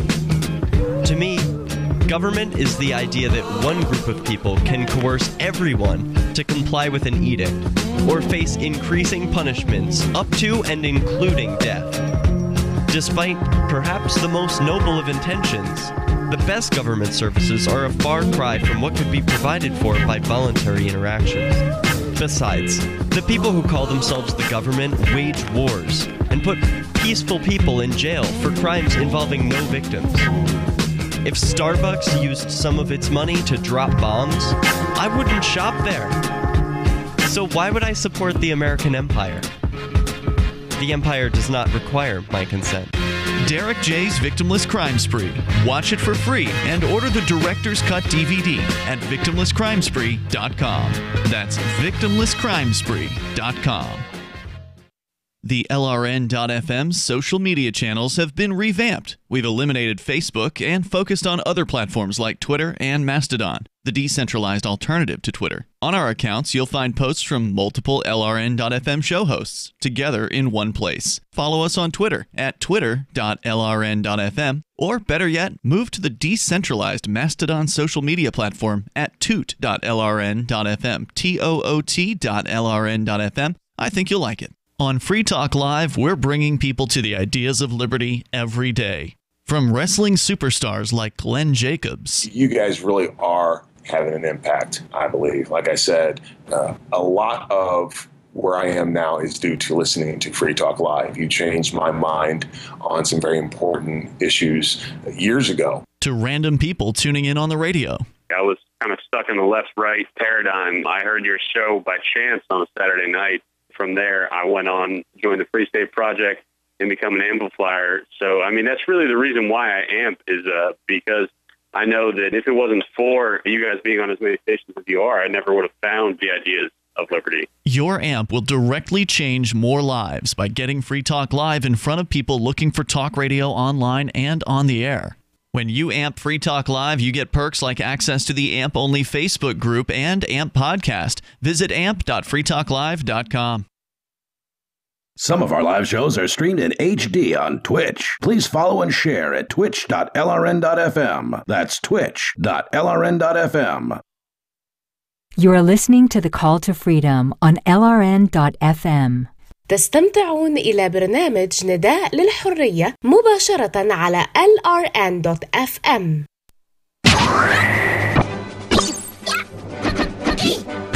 Player 2 defeated. Congratulations! This game's winner is Kirby.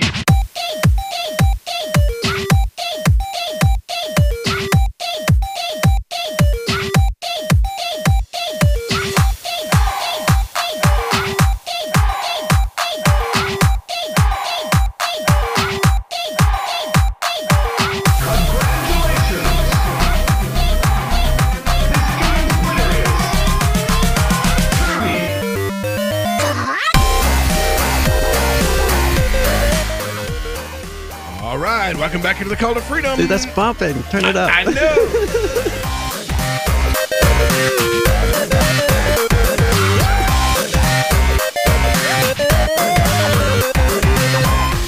Because I always have the best bumper music. Thank you very much.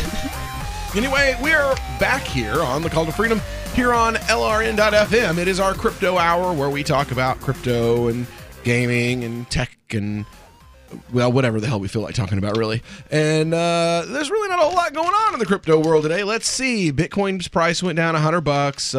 Ethereum's godfather wants to give people money. Ethereum is down to like 190, by the way. Yeah. Litecoin's getting murdered at about 44. Horizon so is good down time to around- buy both. Horizon's at 13. Ravencoin was at a little under a nickel the last time I checked it. But that was I'm only yesterday. getting mining payouts like every 2 to 3 days. Really? Yeah. What are the payouts? Like 5 to 7 coins. Hmm. Yeah.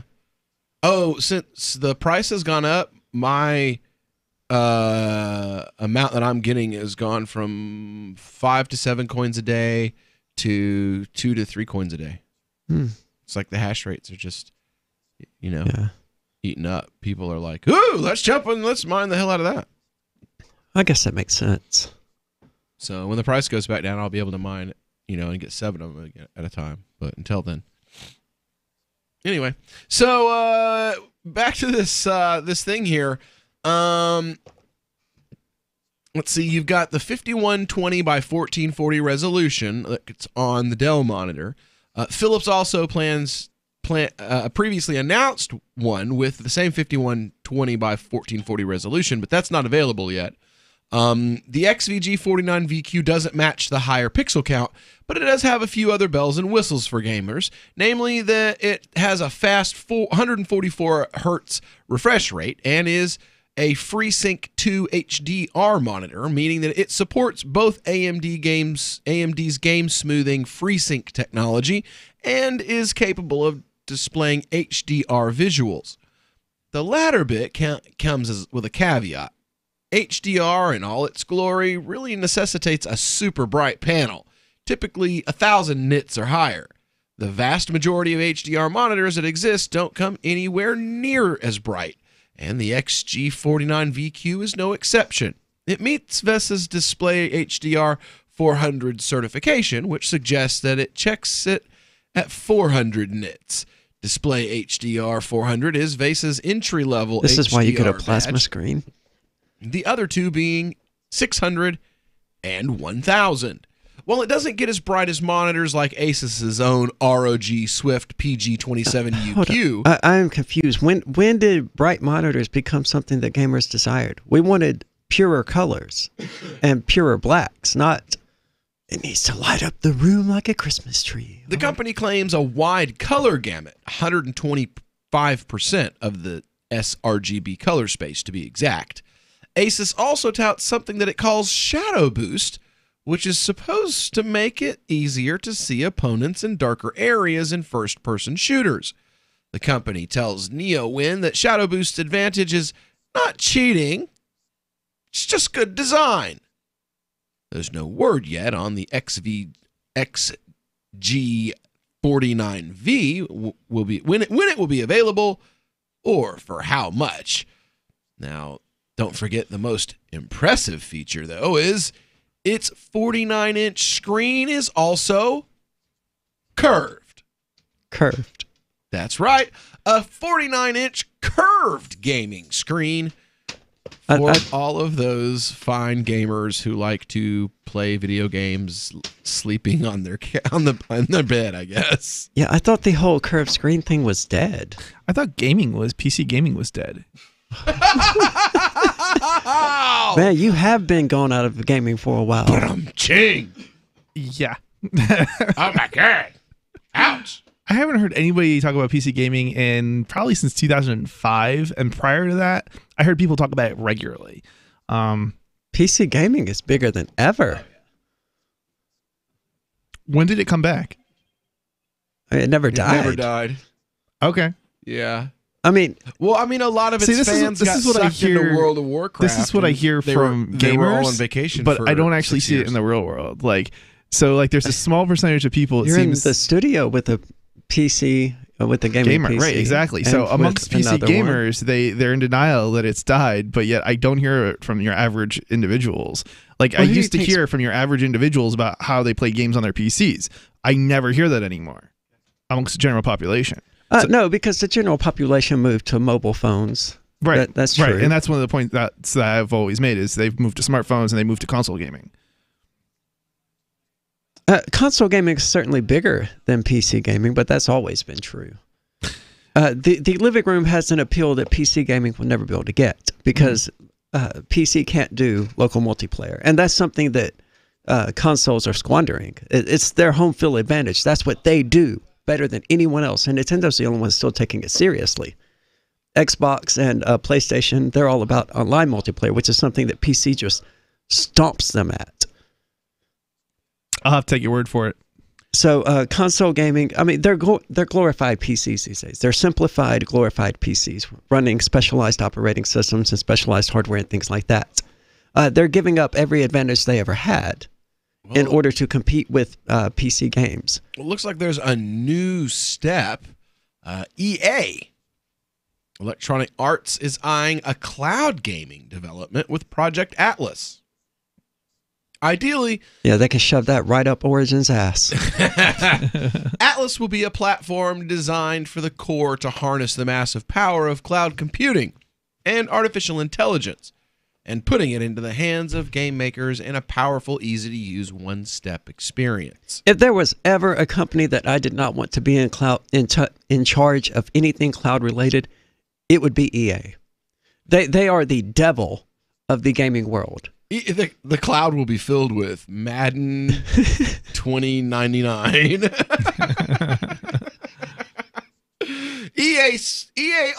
Electronic Arts, EA, today tipped a new game development system dubbed Project Atlas, which merges its Frostbite game engine with artificial intelligence for a platform optimized for a cloud-enabled world. What the hell does that even mean? EA has devoted 1,000 employees to the project. CTO Ken Moss wrote in a blog post on Medium, ideally, Atlas will be a platform designed from the core to harness the massive power of cloud computing and artificial intelligence, putting it into the hands of game makers in a powerful, easy-to-use one-stop experience. Buzzword, right? Buzzword. Moss pointed out that NPC behavior pointed to NPC behavior. Instead of complaining about Trump and politics, instead of commentators, I just had to. Instead of the commentator in Madden simply stating that you threw a pick, the AI enables contextual real-time commentary to reference the fact that you're throwing to the sideline against a cover 2 defense and should have thrown against the weak zone over the middle to your tight end who was open on the route. So, woo! Sports ball. All right. Anyway, when we get back here, we'll continue on with why this is supposed to make gaming better. I told you that would end up being Madden. Didn't I tell you? Anyway, we'll be back with more right after this here on the Call to Freedom on LRN.FM.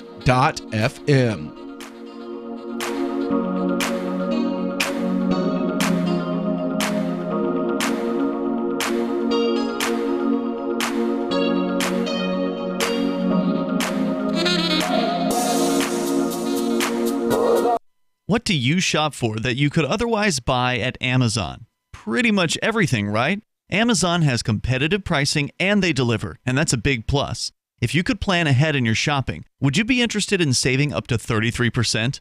There's a catch. You have to do your shopping in Bitcoin. But imagine those savings. It's like a huge raise. All you have to do is go to saveitpurse.com. We've saved thousands, and you can too. Plan ahead and save. Saveitpurse.com. The Free State Project has reached its goal of 20,000 liberty lovers who've pledged to move to New Hampshire and get active to achieve liberty in our lifetime. Perhaps you're trying to figure out what part of New Hampshire should be your destination. If so, consider Keene. You'll find more than 150 reasons to move to Keene at move.freekeene.com. Keene is famous for its historic, publicity-generating activism, as well as being the liberty media capital of the world. It's home to freekeene.com, New Hampshire's destination for liberty activism, news, and opinion. For years, we've been compiling over 150 reasons to move to Keene at move.freekeene.com, where you'll learn about some of what's happening here and what makes Keene a great place to live. If you love liberty, you'll probably enjoy anywhere you end up in the Shire. But do your due diligence first. Please visit move.freekeene.com for the full list of over 150 reasons to move to Keene. That's move.freekeene.com. Imagine someone in your community getting in their car, turning on the radio, and hearing the Liberty Radio Network. You can make that vision a reality with your own micro radio station. Visit broadcast.lrn.fm to learn how you can put our programs on the air in your area. You can have LRN.FM running around the clock, and you can even add in your own local shows. Building a radio station is simple, but programming isn't. That's where LRN.FM comes in. Learn more at broadcast.lrn.fm. That's broadcast.lrn.fm. Looking for a great real estate investment? Consider New Hampshire, which is ground zero for the Liberty Movement. Your first call should be to Mark Worden from Porcupine Real Estate. He's more than just a real estate agent. He's your New Hampshire concierge. Where are the best places to live? Do you want farm, city, the burbs, or forest? Do you want a duplex or multifamily building so that renters pay your mortgage? There are homes in all price ranges in New Hampshire, and Mark can help with financing too. Invest in liberty and property. Mark Worden can help. PorcupineRealEstate.com. Did you know we've taken our LRN.FM telephone listen line to a new level with the LRN.FM audio on demand line? Now you can call 712-770-8447 anytime and listen to LRN.FM's live feed. And you can listen to a bunch of our original shows on demand. Long distance fees may apply. Just dial 712-770-8447 and choose from the menu. 712-770-8447. This is Michael Dean from the Freedom Fiends. I've run websites since 1996 and have used over a dozen web hosts in that time. AgristHosting.com is the only one that hasn't broken my heart. Agrist Hosting's uptime and service is stellar, and their DDoS mitigation is the best I've seen. That's important because if you tell the truth in this world, you'll ruffle feathers. And some people will try dirty tricks to silence your voice. No matter what the haters hit us with, Agrist Hosting keeps our websites online. If you have a mission-critical commercial presence or a world-changing activism site, you cannot tolerate any skullduggery. So go with AgristHosting.com. Have a WordPress or blog site, but you're not satisfied with performance or uptime? Or just want raw hosting? Want to pay with Bitcoin? Agrist Hosting specializes in high-performance hosting with personalized service. Go to AgristHosting.com and click on the button that says Get Hosted. That's AgristHosting.com. Love what we do? Please help support our international satellite channels at patreon.lrn.fm. That's patreon.lrn.fm. You are listening to the Call to Freedom on LRN.FM. आप सुन रहे हैं स्वतंत्रता की पुकार सिर्फ और सिर्फ LRN.FM पे।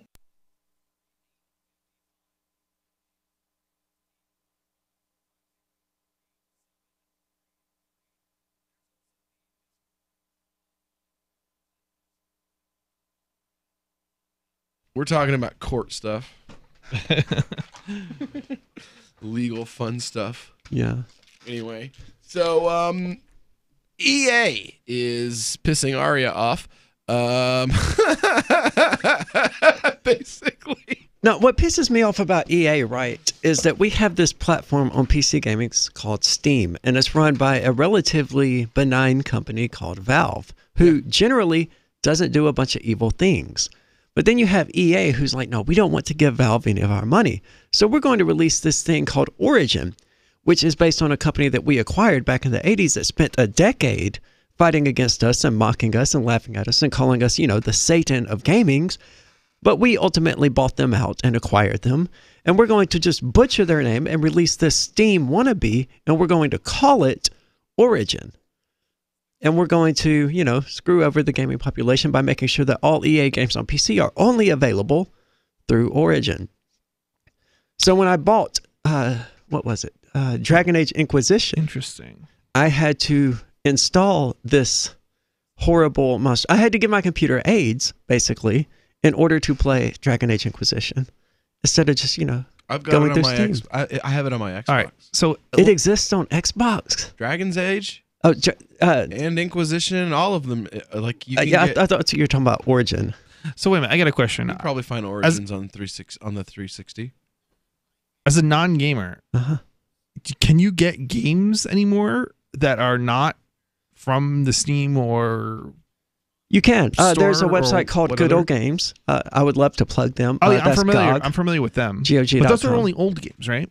No, they have new games. The Witcher 2 famously released on GOG at the exact same time that it released on Steam and other places, precisely because they wanted to embrace that DRM-free market. I could more than likely download a copy of Dragon Age Origins. I'm not talking about Dragon Age Origins. I'm talking about the software called Origin. Oh.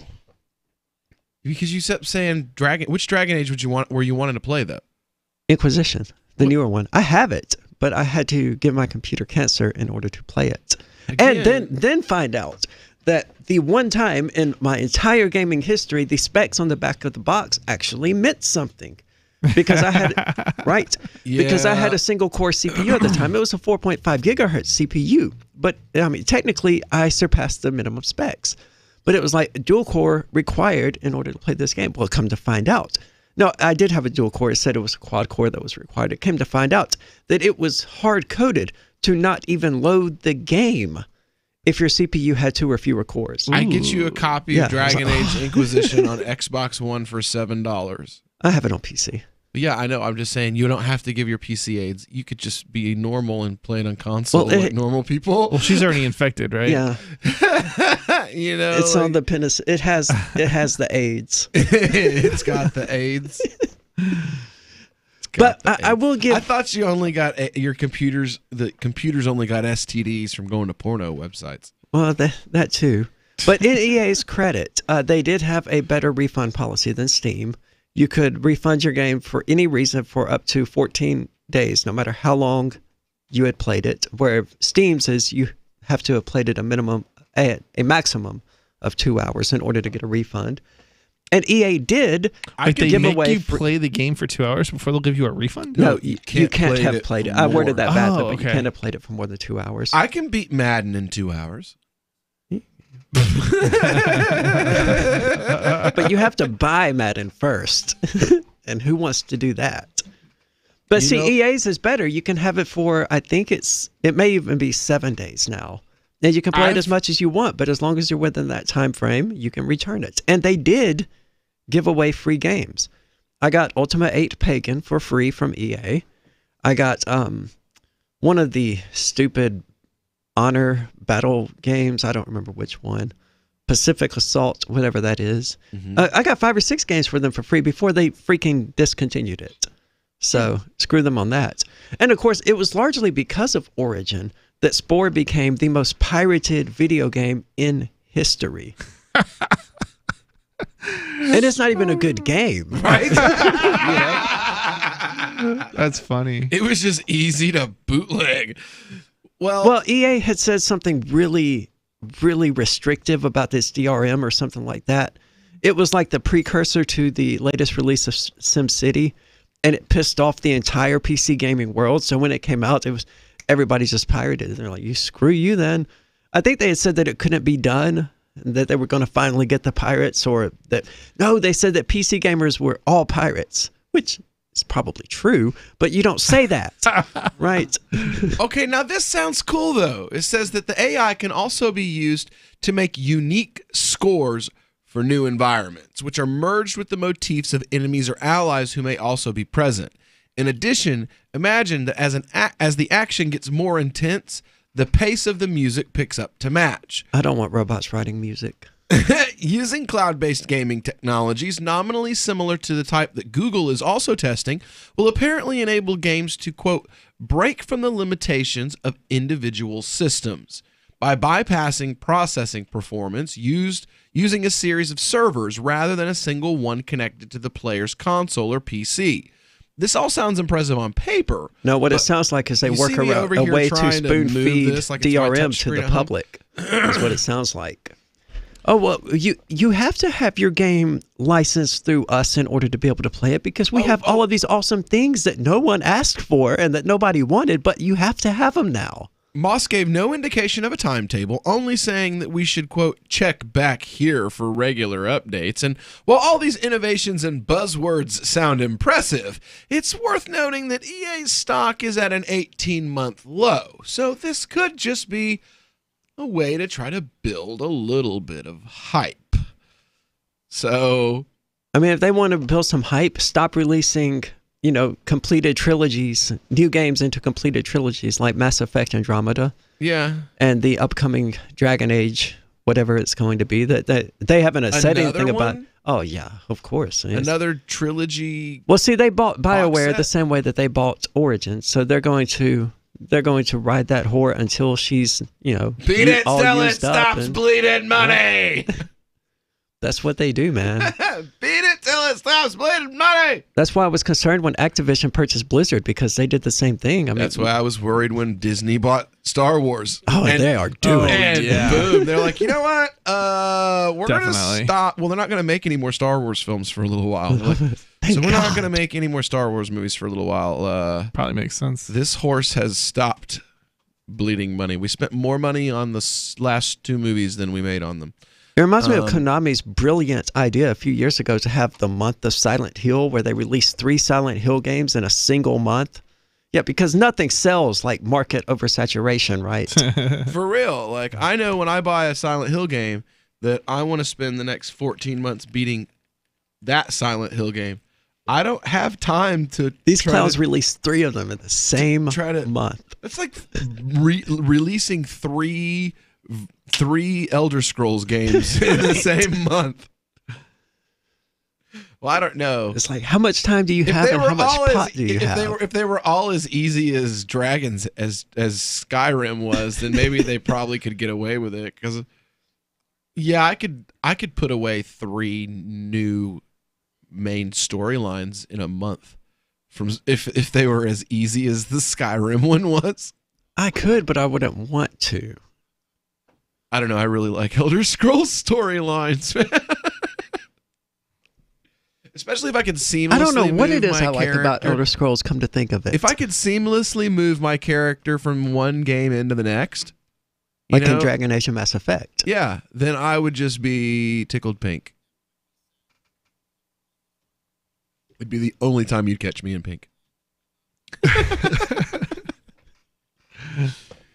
Oh, good Lord. So, when we get back here, Chris has a pretty interesting story that he's brought in here that we're going to be covering. What is this, Chris? What's going on that we're going to be getting into when we get back after the break? Oh, yeah, this is hilarious. So FCC leaders say we need a national mission to fix broadband.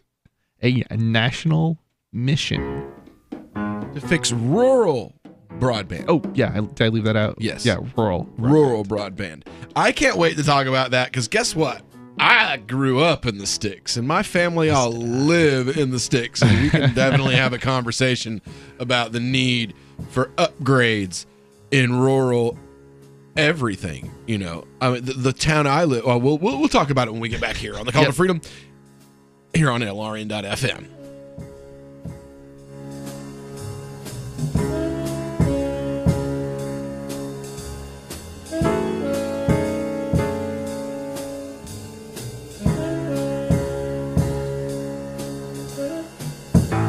We have some good news. The indictments against Ross Ulbricht in the District of Maryland were dismissed with prejudice, meaning they can never be refiled. This is especially good because those indictments contain the only charge ever made that Ross engaged in murder for hire. This was a serious allegation that Ross Ulbricht denies. It was never prosecuted or ruled on by a jury, but was trumpeted by the federal government and the media as if it were proven fact. The Maryland court held these indictments for almost 5 years, poisoning Ross's case and leaving him under a cloud of unproven allegations. As explained in Ross's appeal to the Supreme Court, the fact that the judge used these allegations to give Ross a draconian sentence of double life without parole violated his Sixth Amendment right to a jury trial. Judges are required to issue sentences based on convictions decided by a jury, not unproven allegations never even charged at trial. Although this is a positive development, the dropped indictment will not set Ross free. Now, a presidential pardon is Ross's only hope of freedom. Sign the petition at freeross.org. freeross.org. Some of you asked, and now we've delivered. LRN.FM's live Keene, New Hampshire studio shows are now streamed in HD on Twitch. Visit our channel at twitch.lrn.fm and give it a follow. If you have Amazon Prime, you get 1 free subscription on Twitch. If you use it on our channel, Twitch will give LRN.FM a monthly piece of your Prime subscription cost. So please watch, follow, share, and subscribe to twitch.lrn.fm. That's twitch.lrn.fm.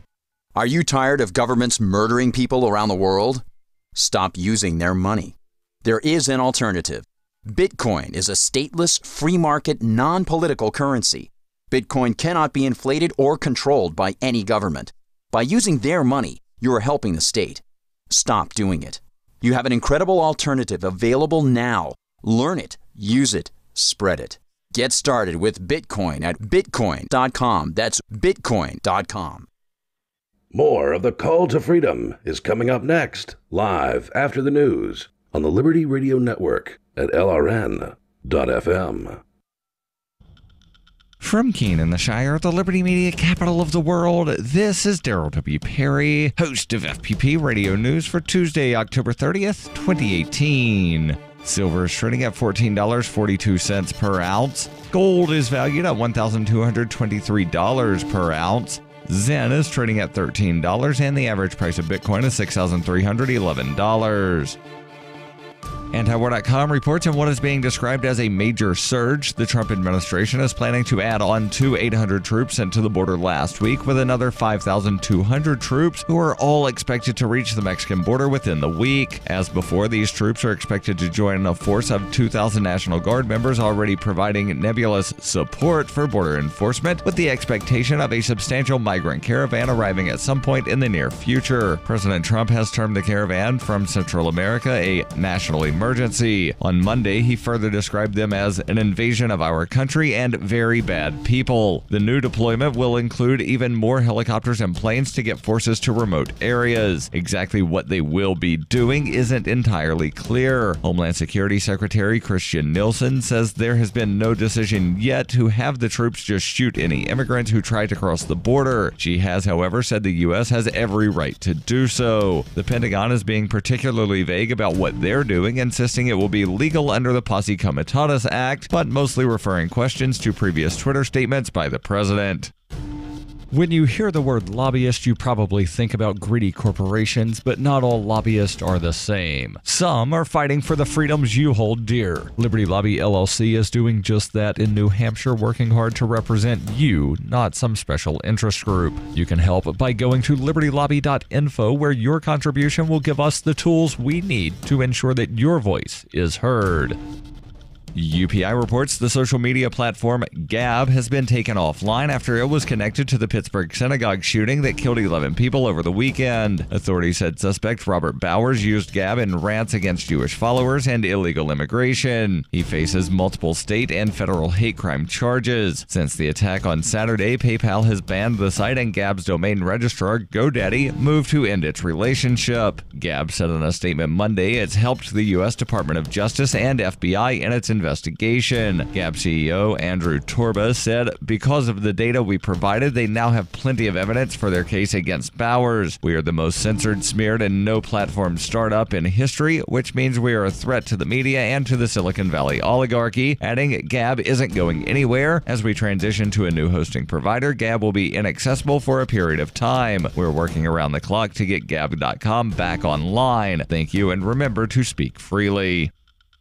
Zencash is now Horizon. Horizon is a privacy platform built on zero-knowledge technology with a decentralized secure node architecture. The Horizon platform enables real-life uses beyond currency, including the ability to privately chat with other people. Soon, Horizon will enable you to publish information and go anywhere on the web, all with complete privacy. Horizon, bringing privacy to life. Learn more at horizon.global. HORIZEN.global.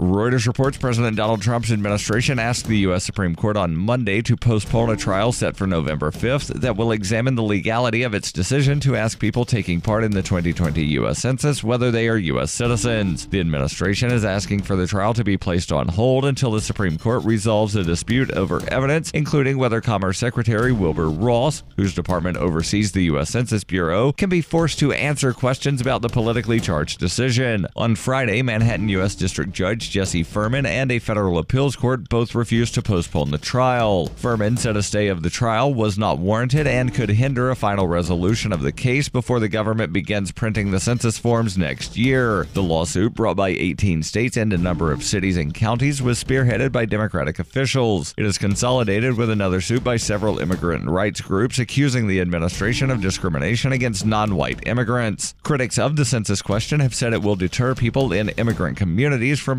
participating in the census. The administration said it needs the data to enforce a voting rights law as it relates to minority voters. Furman said in a September 21st order that Ross must face a deposition by lawyers for the states because his intent and credibility are directly at issue in the lawsuit. But on October 22nd, the Supreme Court blocked Ross's deposition and gave the administration until Monday to appeal the trial judge's orders.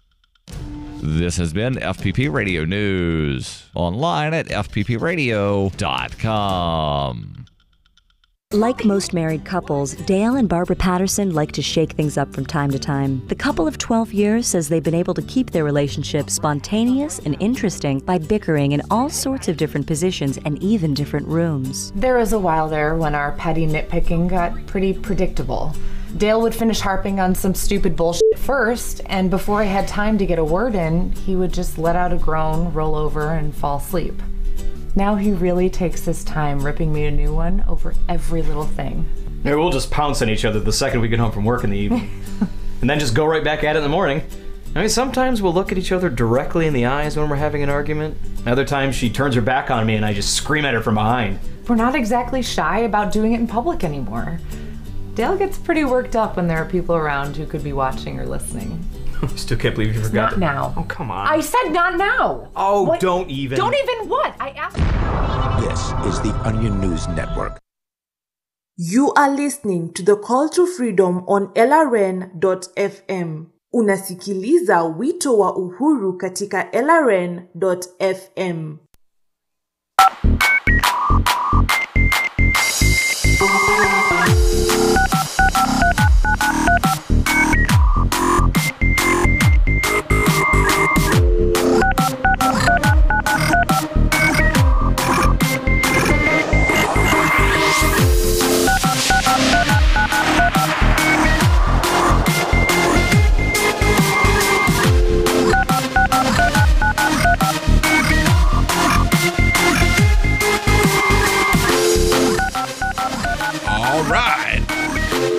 Welcome back here to the third hour of this Tuesday afternoon broadcast of the Call to Freedom here on LRN.FM, broadcasting live from our Horizon.global studio here in beautiful Keene, New Hampshire.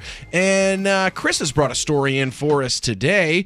The FCC is eyeing like a New Deal type expansion package for the communications industry. Yes, that's the sounds of it. So this story comes from CNET, and the title story is FCC leaders say we need a national mission to fix rural broadband.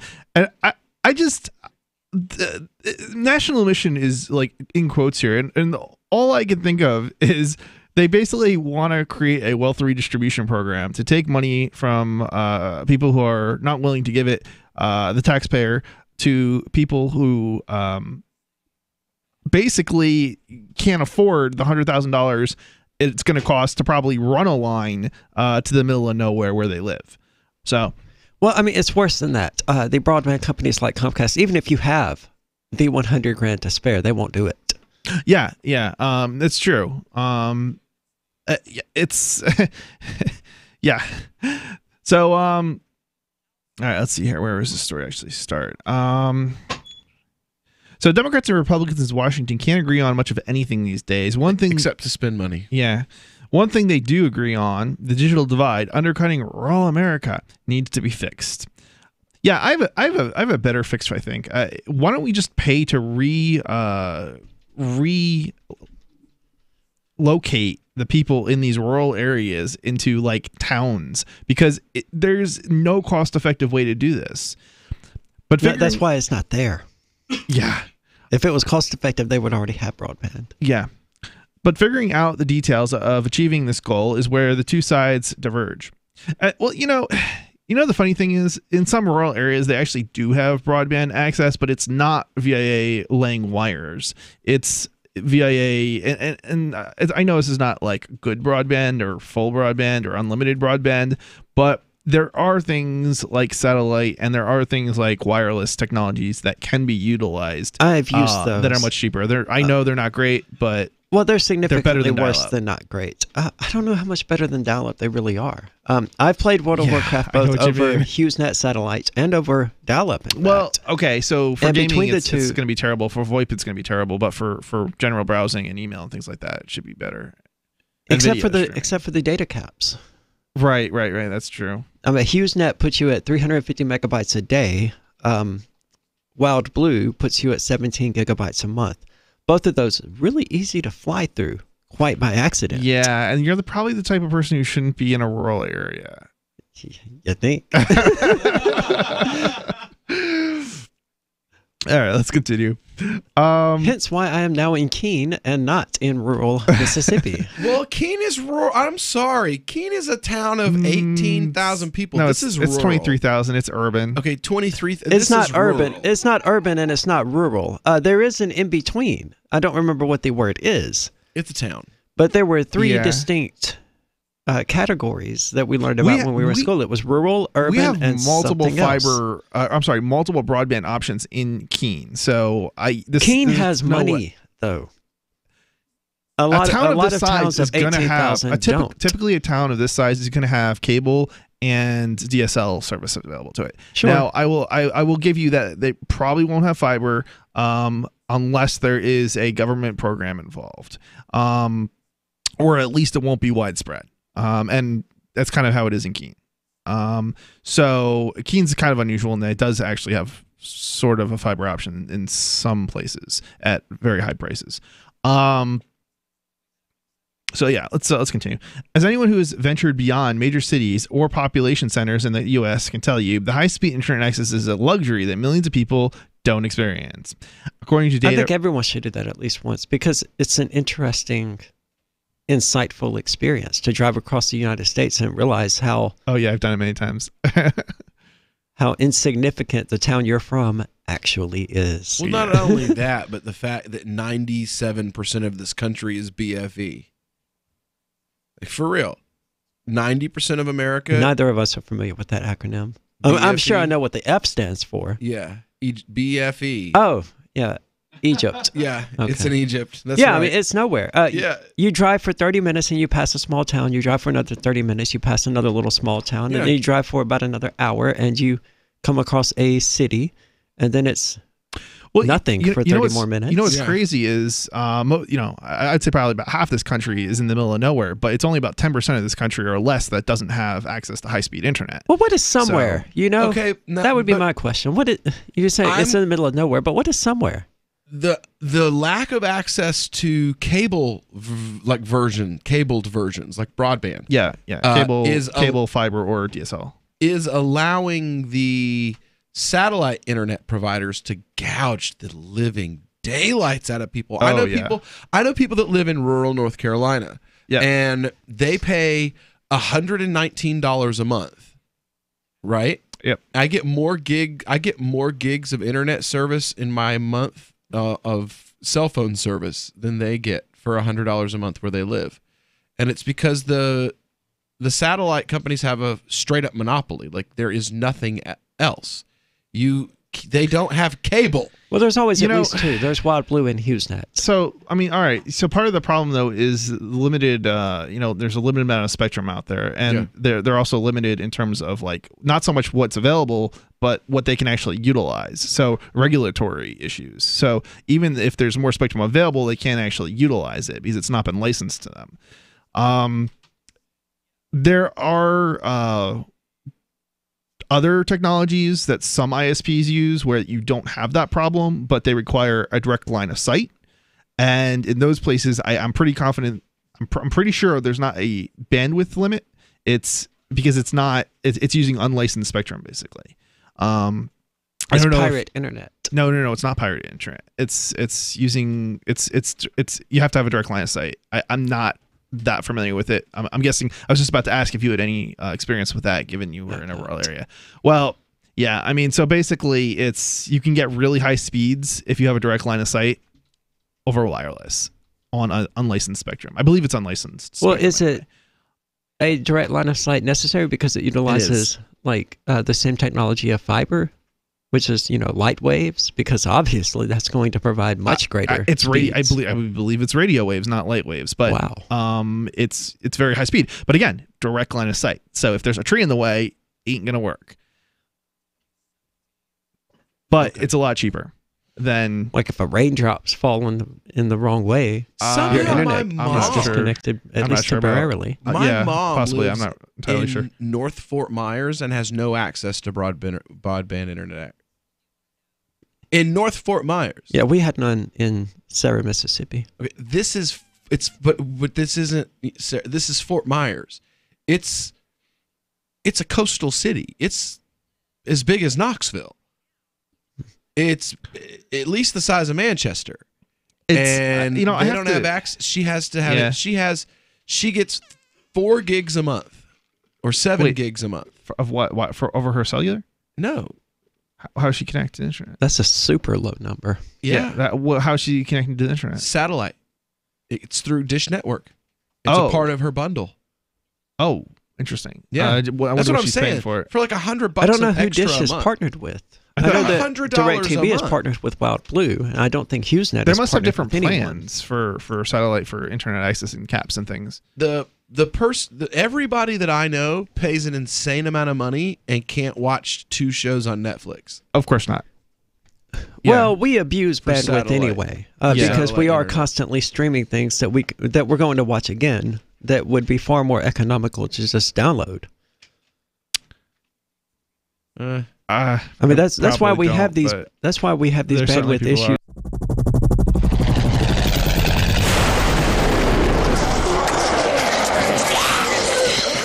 In Survivor Max 2, School Bites, Max must scavenge through a wasteland swarming with the undead. Desperate to find the medicine he needs, he discovers a community of survivors at his former school. Has he finally found the safe haven he's been looking for, or will he discover that school bites? Look for Survivor Max on Facebook, read reviews on Amazon, and read Chapter 1 at survivormax.com. Is spreading the message of liberty, cryptocurrency, and peace around the globe worth $2 per month to you? As you may already know, in addition to our internet feed, LRN.FM broadcasts on free-to-air satellite across North and Central America, as well as Sub-Saharan Africa. And we've been available on satellite for free 24/7 since 2010. The LRN.FM free-to-air satellite signal is reaching some of the most oppressive regimes in the world, and there's no doubt our ideas are making an impact. You can learn more about the channel's impact by watching the 3-minute video at fund.lrn.fm. If you'd like to help free minds globally with our ideas of liberty, cryptocurrency, and peace, you can donate as little as $2 per month via fund.lrn.fm. You can help us continue and expand our satellite broadcast to multiple continents. Visit fund.lrn.fm today, and thank you for your help. Don't forget to share the link on social media. That's fund.lrn.fm. Did you know you can listen to LRN.FM via our free-to-air satellite channels? We have channels over nearly all of North America and much of Africa. All you need is an affordable receiver and a dish as small as 30 inches. There are no monthly fees. Learn more at sat.lrn.fm. Plus, if you are a broadcaster or want to be one, this is a good delivery method for our content. See our coverage maps and get details at sat.lrn.fm. That's sat.lrn.fm. sat.lrn.fm. I love My Magic Mud. I drink a lot of coffee. I had stains on my teeth. Then I found My Magic Mud, and I was told it would remove stains. So I paid attention when I brushed the first time. My Magic Mud is black tooth powder, and the difference it made in my teeth in one application was noticeable. With 4, my teeth were as white as you normal folks out there. Please go to mymagicmud.com and buy a jar. There's 150 applications for $25. You can use Bitcoin, mymagicmud.com. Now that you've found the Liberty Radio Network at LRN.FM, you may want to help expose others to our great programs. To assist you in doing so, you'll find resources at promote.lrn.fm, including details on how to get a free bumper sticker, quarter-page flyers you can print out and distribute, banners for your website, as well as files that will allow you to make your own custom banners and graphics. Visit promote.lrn.fm and help bring new listeners to the Liberty Radio Network. That's promote.lrn.fm. A report on obesity rates released this week by the CDC confirmed that millions of courageous Americans continue to overcome the media's persistent pressure to be thin. Researchers told reporters that while the vast majority of film and television continues to portray thin, in-shape people, over 30% of Americans remain resolved in their effort to stand up to idealized images of men and women. Every day, people are inundated with unvarying images of slim men and women, but millions of heroic Americans continue doing their best every day to maintain BMIs of 35 or higher. These people aren't afraid to fly in the face popular culture deems acceptable and bravely eat and drink whatever they want, whenever they want. In other news, the nation's single men announce a plan to change their bed sheets by 2019. A woman who left the room crying earlier expects to jump back into the party just like that. And a courtroom artist is clearly infatuated with the bailiff. This 2.5-minute long session of immersion therapy is finally complete. Your crippling fear of watching video news recaps should no longer be a problem. For more, keep checking theonion.com. Now you can follow LRN.FM on the decentralized Mastodon social media platform at toot.lrn.fm, toot.lrn.fm. You are listening to the Call to Freedom live on LRN.fm. تستمعون إلى نداء للحرية مباشرة على LRN.fm.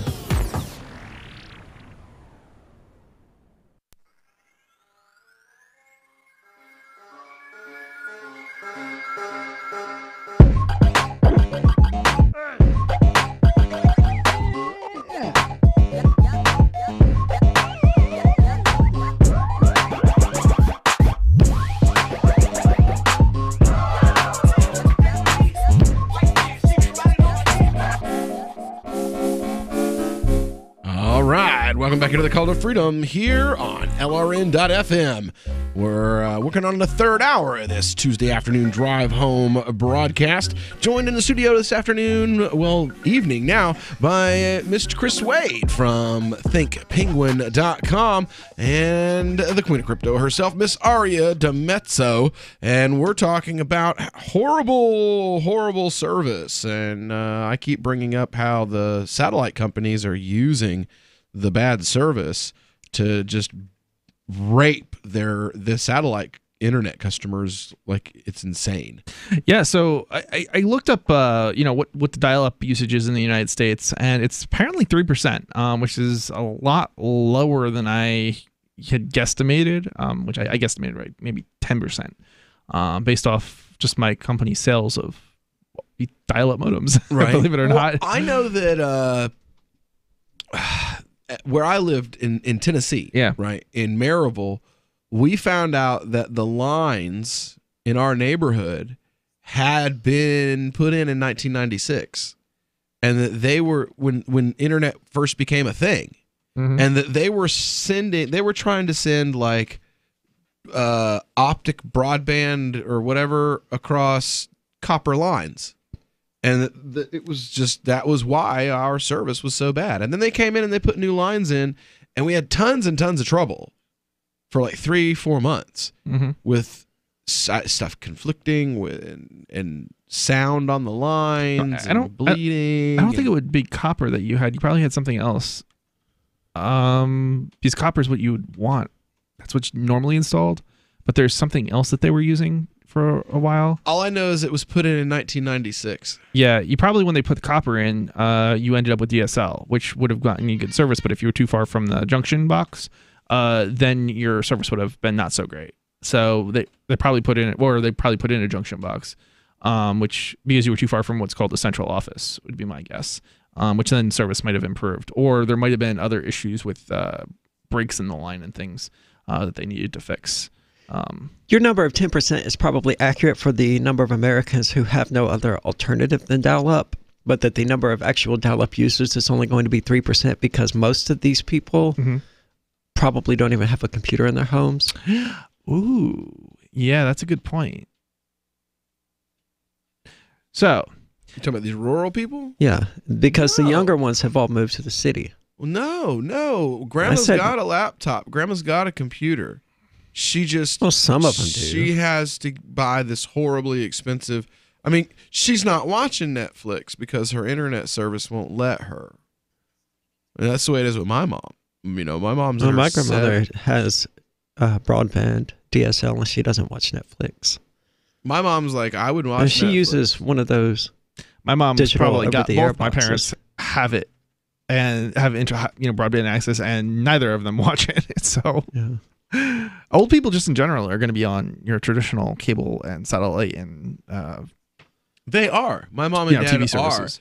They're saying if they could get service, because I'm looking at what she's paying and I'm like, why are you paying this much? Well, you only watch these 5 shows. She's like, well, because we have to do this and this, and I'm like, no. They get you some internet and some Netflix, and we'll take this 100. But wait, yeah, but it's going to cost you $300 a month for internet access if you want to. If you go over the cap, $95 of. Not to mention Netflix's show selection has really gone downhill in the past few years. I wouldn't know. They could have Netflix and Amazon Prime. I heard that. You used to be able to watch The Boondocks, Family Guy, Aqua Teen Hunger Force and a number of really funny shows. That's now. all on Hulu now. Is it? Yeah, all of then it. I need to go to Hulu. It's all on Hulu now. Doctor Hulu Who is no longer on Netflix. Hulu. That's on Amazon Prime. It's on Hulu as well. Oh, it was the last time I checked. You guys have to sign up for like a dozen services these days in order to And it's still cheaper. That's been by design because you have companies like Disney and it's still cheaper than cable.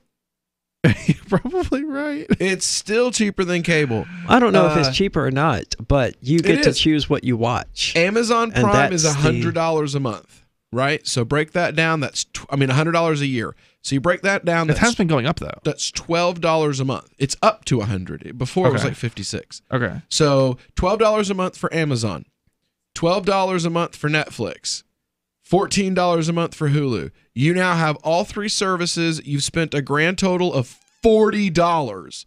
You can't get the cheapest cable service out there for $40. $46 ish. I think you did the math wrong. 12, and 14. Yeah, so it's a little bit higher. That's $38. Oh no, I did that. I added an extra. Yeah. in there. 12 and 14 is 26. Plus 12. Yeah, never mind. It's Never mind. 38. 38, yeah. Yeah, so $38 a month. Yeah. That's less. That's less than any cable. There's no way you're gonna get cable for that anymore. You're not getting cable for that. Yeah. Okay, now At add least in not the basic cost. cable. Add in the cost of your internet for the month that you would have anyway. Yeah, true. Well, that's why PC gaming is cheaper than console $80. gaming, in fact, because people have PCs anyway. We'll go expensive side and say $80. Well, it depends on where you are. Some places it's as low as 25, and it also depends on the speed that you want to get. Well, if you're watching Netflix, you're gonna need. I don't know what you would need for Netflix. Well, for one device watching Netflix, not a whole lot.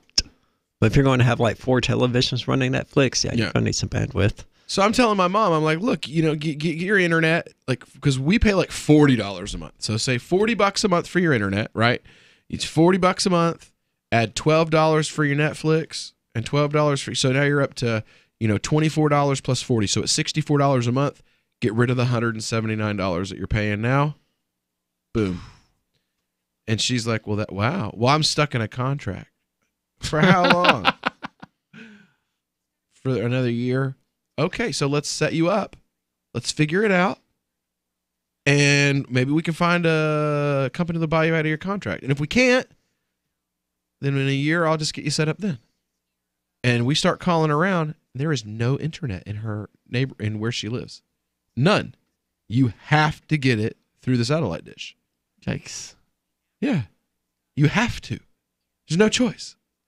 So there's no cable television service? No. Yeah, that's rural. That's but it's rural. not. Well, I mean, generally speaking, it's North Fort Myers, Florida. It's literally a city. What's the population density? I mean, if the only option they have for television in the first place is going to be satellite, then yeah, they're not going to have any decent internet options. But why don't they have cable? I mean, what's the population density of that area? Can she spit and hit another house? Or is she... Yes. Oh my God. She's like literally. It's one little bitty retirement community where the houses are 20 feet apart after the other. Is it really impoverished area? No, it's old people that moved. Oh, well, to there Florida. you go, right there. There's no demand. Well, no, it's 55. and up Nobody's willing to pay more than $10 a month for internet access. That's why they don't have it's it. 55 and up communities. North Fort Myers, Florida, has a population as of the 2010 census of 36,000 people, but it's old. They're old. It's connected to. It's a part of Fort Myers, which adds another 80,000 people. And When that they was put in that development 2010. they were like, Since time began, tyrants have taken aim at personal liberties. Now there's a movie that aims back. The government has no more right to tell us what to put in our bodies than they have to take our guns or tell us what books we can read. 6 drug police were eaten by bears while raiding a marijuana farm. On your knees, you dirty hippies! Jesus. On your knees! What's the problem, officer? Today, many cops who enforce pot laws do so only because it provides them with cushy jobs, good benefits, and a chance to push people around. I was an undercover narcotics officer. The drug war is nothing but a farce. The Second Amendment says you gotta keep you and your gat intact. Guns and Weed, The Road to Freedom. A film by Michael W. Dean and Nima Vadadi. DVD available now at gunsandweed.com or on Amazon. That's gunsandweed.com. Makes the perfect gift. Remember, that's gunsandweed.com. So you've signed the Shire Society Declaration and are planning your move to New Hampshire to be around more liberty-oriented people. Next, sign up for the Shire Society Forum at forum.shiresociety.com. There are a bunch of people there who are already in the Shire, and they want to meet you. If you're already in the Shire physically, you should also come by the forums. Remember, not everyone uses Facebook. New people are signing up for the Shire Society Forum every month, so drop in and say hello at forum.shiresociety.com. The warning signs. First, he made me feel special. He promised he'd look after me, provide for my future. He broke every promise he made. Millions of Americans afflicted. I was ready to leave, but he told me he'd change. So I gave him another chance. I was such a fool. The consequences. Things only got worse.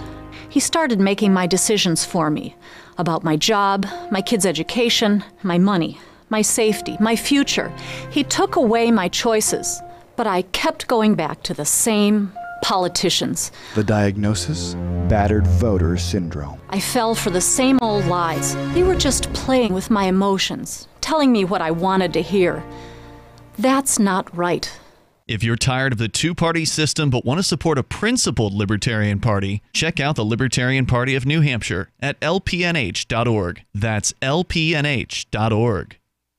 LRN.FM is proud to announce our official listening apps for Android and iOS devices. Now you can easily tune into our streams anywhere, anytime on your smartphone or tablet.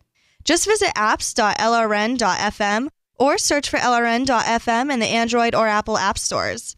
Please download, rate us 5 stars, then share the link on your social media and let your friends and family know how you're listening to LRN.FM. Download it now, free at apps.lrn.fm. Why did you move to the Shire? I moved here to the Shire because there's other people around who take liberty just as seriously as I do. I moved to the Shire because I saw videos of people challenging authority and thought that I could get support myself. It called to me, like, do this, right now. I wanted to be around people like me who got it, and once I got here, I knew there was nowhere else that I wanted to be. I've always wanted to change the world, so I moved to the Shire to join people who were actually working towards doing the same thing. The people here are awesome, loving, and positive. It was for the adventure and for the feeling of something important is happening here, and I just wanted to come to sort of be part of that. Visit shiresociety.com to read and sign the Shire Society Declaration and learn the reasons why, if you love liberty, you should immigrate to the Shire. Plus, connect with others via the forum at shiresociety.com. That's shiresociety.com. This is the Liberty Radio Network, broadcasting the latest liberty-oriented audio content 24 hours a day at LRN.FM. This is Angel Clark, and you're listening to The Call to Freedom on LRN.FM.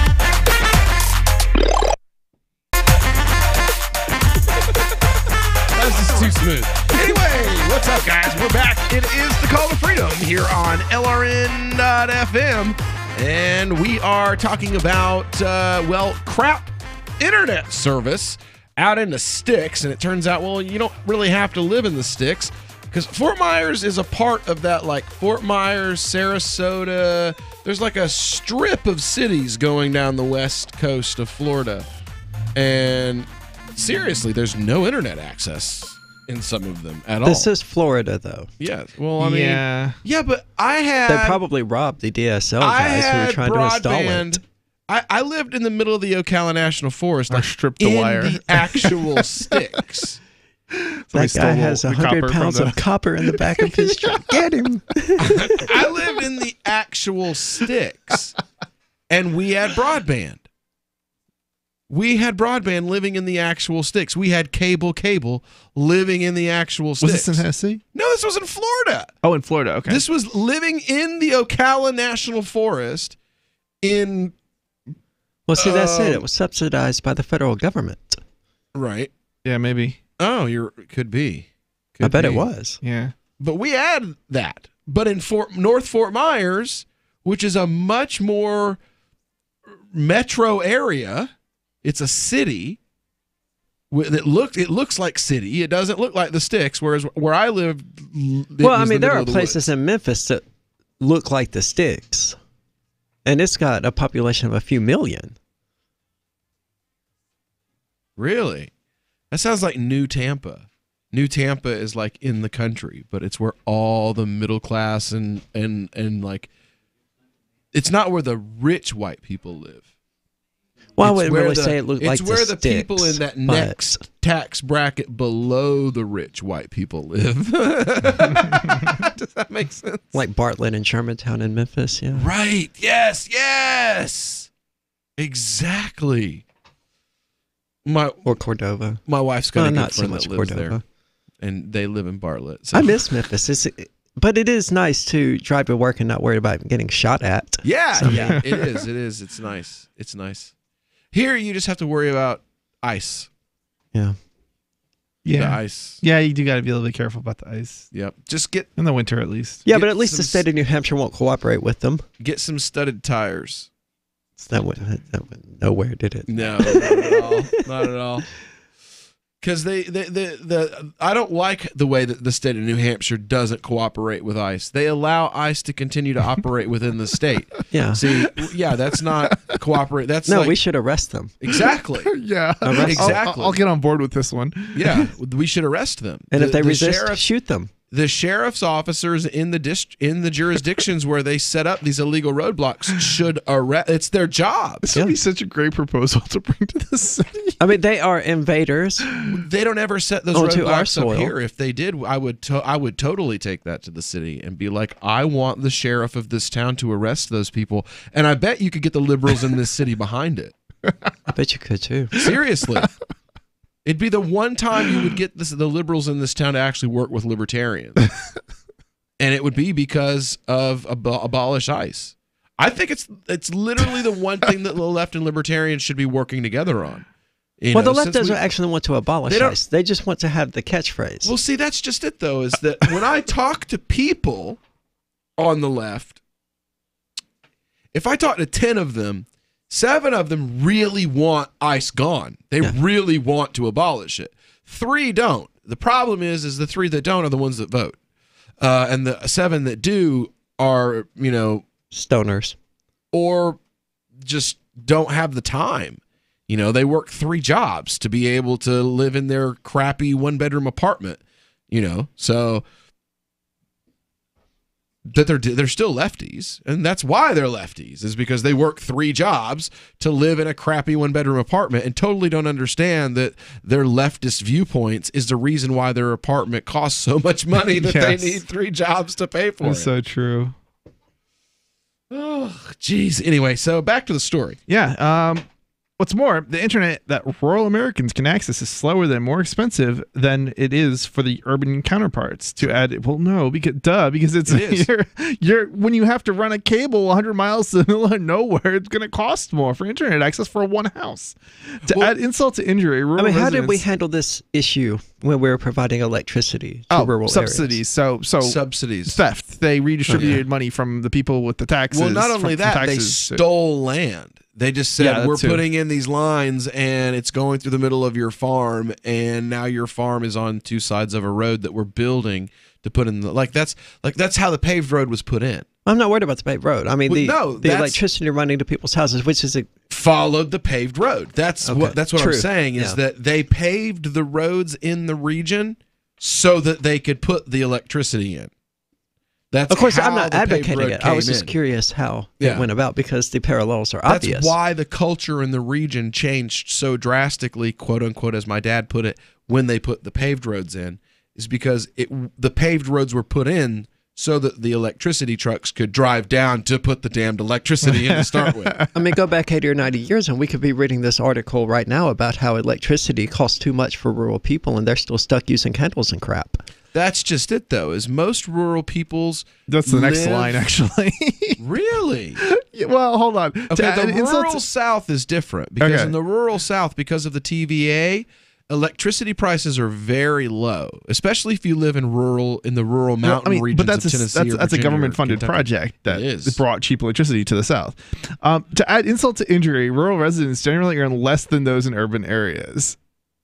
Hold on, what? Earn less than those in urban areas. Well, it's a talk about stating the obvious, but it's also cheaper to live in those rural areas. TVA is not so much a government entity. It's government owned, but the people who are paying their electricity bill fund the TVA. Right. It's not how it was started. It was started with subsidy. Right. But today because they closed. Is it like a nonprofit, or how is it set up today? Was it sold off to private interests? Does anybody know? No, the government still owns it. Okay, so it's still a government. So it's probably like a nonprofit business. But if they don't, it's self-funding. If a dam doesn't make enough money, they just shut the damn thing off. Yeah. Seriously, that's what happened with Norris Dam. They were like, the population of this area has dropped so much that we just don't need this dam anymore. It's not making enough money, so they wouldn't subsidize it. They just shut the damn thing off and diverted electricity from one of the 6 other dams that were within 30 miles of there. I literally when I lived in Lenore City, I lived somewhere where there were 3 dams within 10 miles of my house. Okay. So, and all of them TVA-owned hydroelectric dams. So our electricity, I guess, was pretty cheap. So are we arguing that the federal government should provide people with electricity? No, I don't think so. No, I'm saying that he was saying that it was a subsidy program, and I'm saying it started out as a subsidy program. I would say it still is. But subsidy would mean that the government's paying for it, and the government's not. The person who has electricity now is paying the bill. The infrastructure was paying the bill to the government with tax dollars. Like TECO in Tampa, if I'm not mistaken. Most electricity companies are government owned. I mean, if we're going to say that the TVA is no longer a government subsidy, then we have to say that about AT&T and Verizon and Facebook as well. I mean, there's arguments to be had that a lot of these companies have been subsidized because of the amount of money that they've gotten from the government. In the 90s, they were all given huge amounts of money to actually roll out high-speed broadband services that then they never did. Shocking. Because there was no legal strings attached to the money that was given to them, they didn't do what they were supposed to do with the money that they were given for that purpose. Oh, you mean like what happens when the government gets money from the American taxpayer to pay for Social Security, and they divert that money into the budget so that at the end of their presidential term they can say we have a surplus. Yep, same thing. And then 20 years later, old people are deciding whether or not they want to eat cat food for dinner for the week or buy their beds, which are extremely. The new 4th edition of Healing Our World, The Compassion of Libertarianism, will take your understanding of liberty to a deeper level and has over 1,300 updated references, new cartoons, and a foreword by Dr. Ron Paul. With discounts for multiple book purchases, the 4th edition of Healing Our World is a great gift for the liberals, pragmatists, environmentalists, and Christians in your life who think libertarianism is cold-hearted. Get yours today at healing.freetalklive.com and use promo code FTL for a $5 discount. So the protection of life, liberty, and property is what the Free State Project is all about. But it's an effort to move 20,000 people who understand. It's about demonstrating to the entire country that, yeah, we can have a free market, a truly free market. Making it just a freer, great place to live. It's the world's largest voluntarist libertarian community, and it's only getting bigger. That's amazing, to be able to move to a place where other people passionately believe in being free and independent. What the Free State Project is managing to do, though, is to put their money where their mouth is. It's physically getting up across the country and saying, let's go someplace and let's demonstrate the power of these ideas. There's a lot of kind of philosophy that surrounds liberty. There's a lot of thinking about it and talking about it. But here in New Hampshire, people are doing it. 101 Reasons Liberty Lives in New Hampshire, a documentary by Free State Project Early Movers. Watch it free at 101reasonsfilm.com. 101reasonsfilm.com. There are lots of ways to listen to Free Talk Live. Our podcast has been around since podcasts began, and now the FTL feed is loaded with content besides our full show archives. Did you know that we make it easy for you to customize your podcast subscriptions? We have different feeds, one that includes only our full shows, one with just the Daily Digest, and one with just the Edgington Post. You decide what you listen to. It's quick and easy to customize your feeds at feeds.freetalklive.com. That's feeds.freetalklive.com. Cell 411 is a free app for Android and iOS that replaces government-controlled 911. Cell 411 allows you to preset a group of friends or private organizations to show up at any emergency. Cell 411 is a nightmare for the state because it proves their so-called services aren't needed. Cell 411 has had thousands of installs, and of course it's covered by the BIPCOT no government license. Cell 411 because your friends won't shoot you when you're in trouble. Without the government, who would build the emergency services? You and Cell 411. Get it today at getcell411.com. LRN.FM now has a Discord. Discord is a free text and voice chat platform, and we now have our own server with a bunch of channels at discord.lrn.fm. You can join other listeners as they chat about various things during our live shows, or anytime, day or night. Discord software is available cross-platform, so you can have it on whatever device you want and take your chats anywhere. Join our Discord at discord.lrn.fm. That's discord.lrn.fm.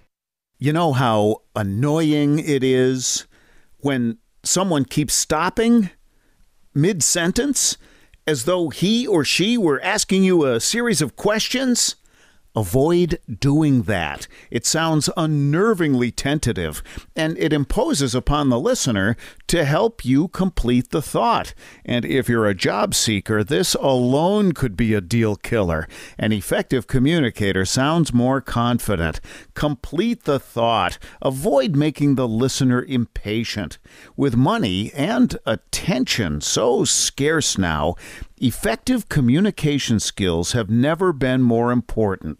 Cutting through the clutter rather than blending into the blah, blah, blah will help you connect better no matter what the conversation. For more tips, hit survivalspeech.com. I'm Holland Cook. Survivalspeech.com. You can sign up to receive the latest about the Liberty Radio Network via our email updates at updates.lrn.fm. That's updates.lrn.fm. You're listening to The Call to Freedom on LRN.FM.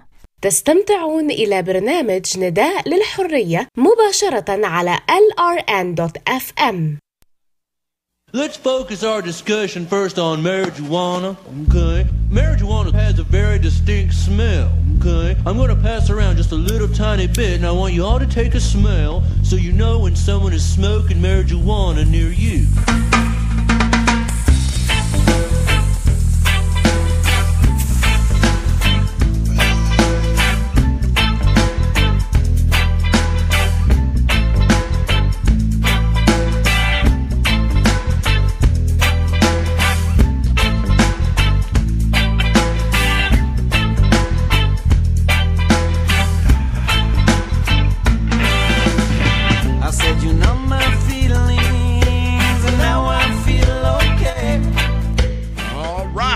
Here to the final segment of our Call to Freedom broadcast this Tuesday afternoon. It is our cannabis news segment. And, well, what is it about Asia always trying to one-up America? You know, like... In terms of stupidity? Yes, and statism. 3 Asian nations. See, we covered a couple weeks ago how... under new Trump administration policies, if you work for a cannabis-related business in Canada, or if you, after being asked by, and they're going to be asking this now at the border of Canada, have you smoked cannabis or do you smoke cannabis? And if you answer yes, are you serious? They will turn you away. If you smoke pot and you live in Canada, you're not allowed to come to the U.S. Well, now 3 Asian nations are warning citizens not to use cannabis in Canada. Marijuana may be legal now in Canada, but at least 3 Asian governments are warning their citizens to avoid it, including the specter of possible arrest for Japanese and South Koreans. China, the latest to weigh in, didn't go that far. Its consulate in Toronto issued a statement dated Friday reminding Chinese in its jurisdiction and students in particular to, quote, avoid contact with and use of marijuana for the sake of ensuring your own physical and mental health. Canada legalized the sale of recreational marijuana October the 17th of this year. The Chinese statement posted on the consulate's website included a long explanation of the Canadian and provincial laws, advising them to read it carefully to avoid running afoul of the new regulations. So both Japan and South Korea have warned their citizens ahead of the legalization. The Japanese consulate, Vancouver, warned on its website that Japanese laws outlawing the possession and sale of marijuana may be applied to actions taken abroad. Japanese residents and travelers should take ample care to stay away from marijuana, including food and beverages that include marijuana. South Korea held informational sessions in Canada and used its government website and TV broadcasts to lay down the law, so to speak, for its citizens. Even in a place where marijuana is legalized, if our citizens smoke, purchase, possess, or deliver marijuana, it's a criminal act, and they will be punished. The embassy in Canada tweeted, so be careful. You know, these countries don't understand this concept called jurisdiction. Like, if somebody is America. Not in your jurisdiction, you don't have power over them. Neither does America. If you go to Singapore, you're right. You're absolutely right. Yeah, they don't. If you go to Singapore to do things in Singapore that are legal in Singapore and not legal here, they will prosecute you when you get back. There's a few things that I am aware of that they'll prosecute for. What things are underage hookers? That's the thing in Singapore. Yep. Yeah, that's one. Hookers. There's I think it's only if you have well theoretically they have to prove intent to go over for the purpose of, but yeah, still same thing. I'm sorry, if I'm going to Singapore, then I'm going there for underage hookers. No, the food, yo. Like, what are you talking about? No, seriously. He's talking about underage hookers, and I'm good on the underage hookers. I'm a foodie. I am a big time foodie. My wife will tell you this. Okay. Well, on the subject of jurisdictions, you know, the United States is enforcing its copyright laws onto places like Sweden and Switzerland. Yep, that's right.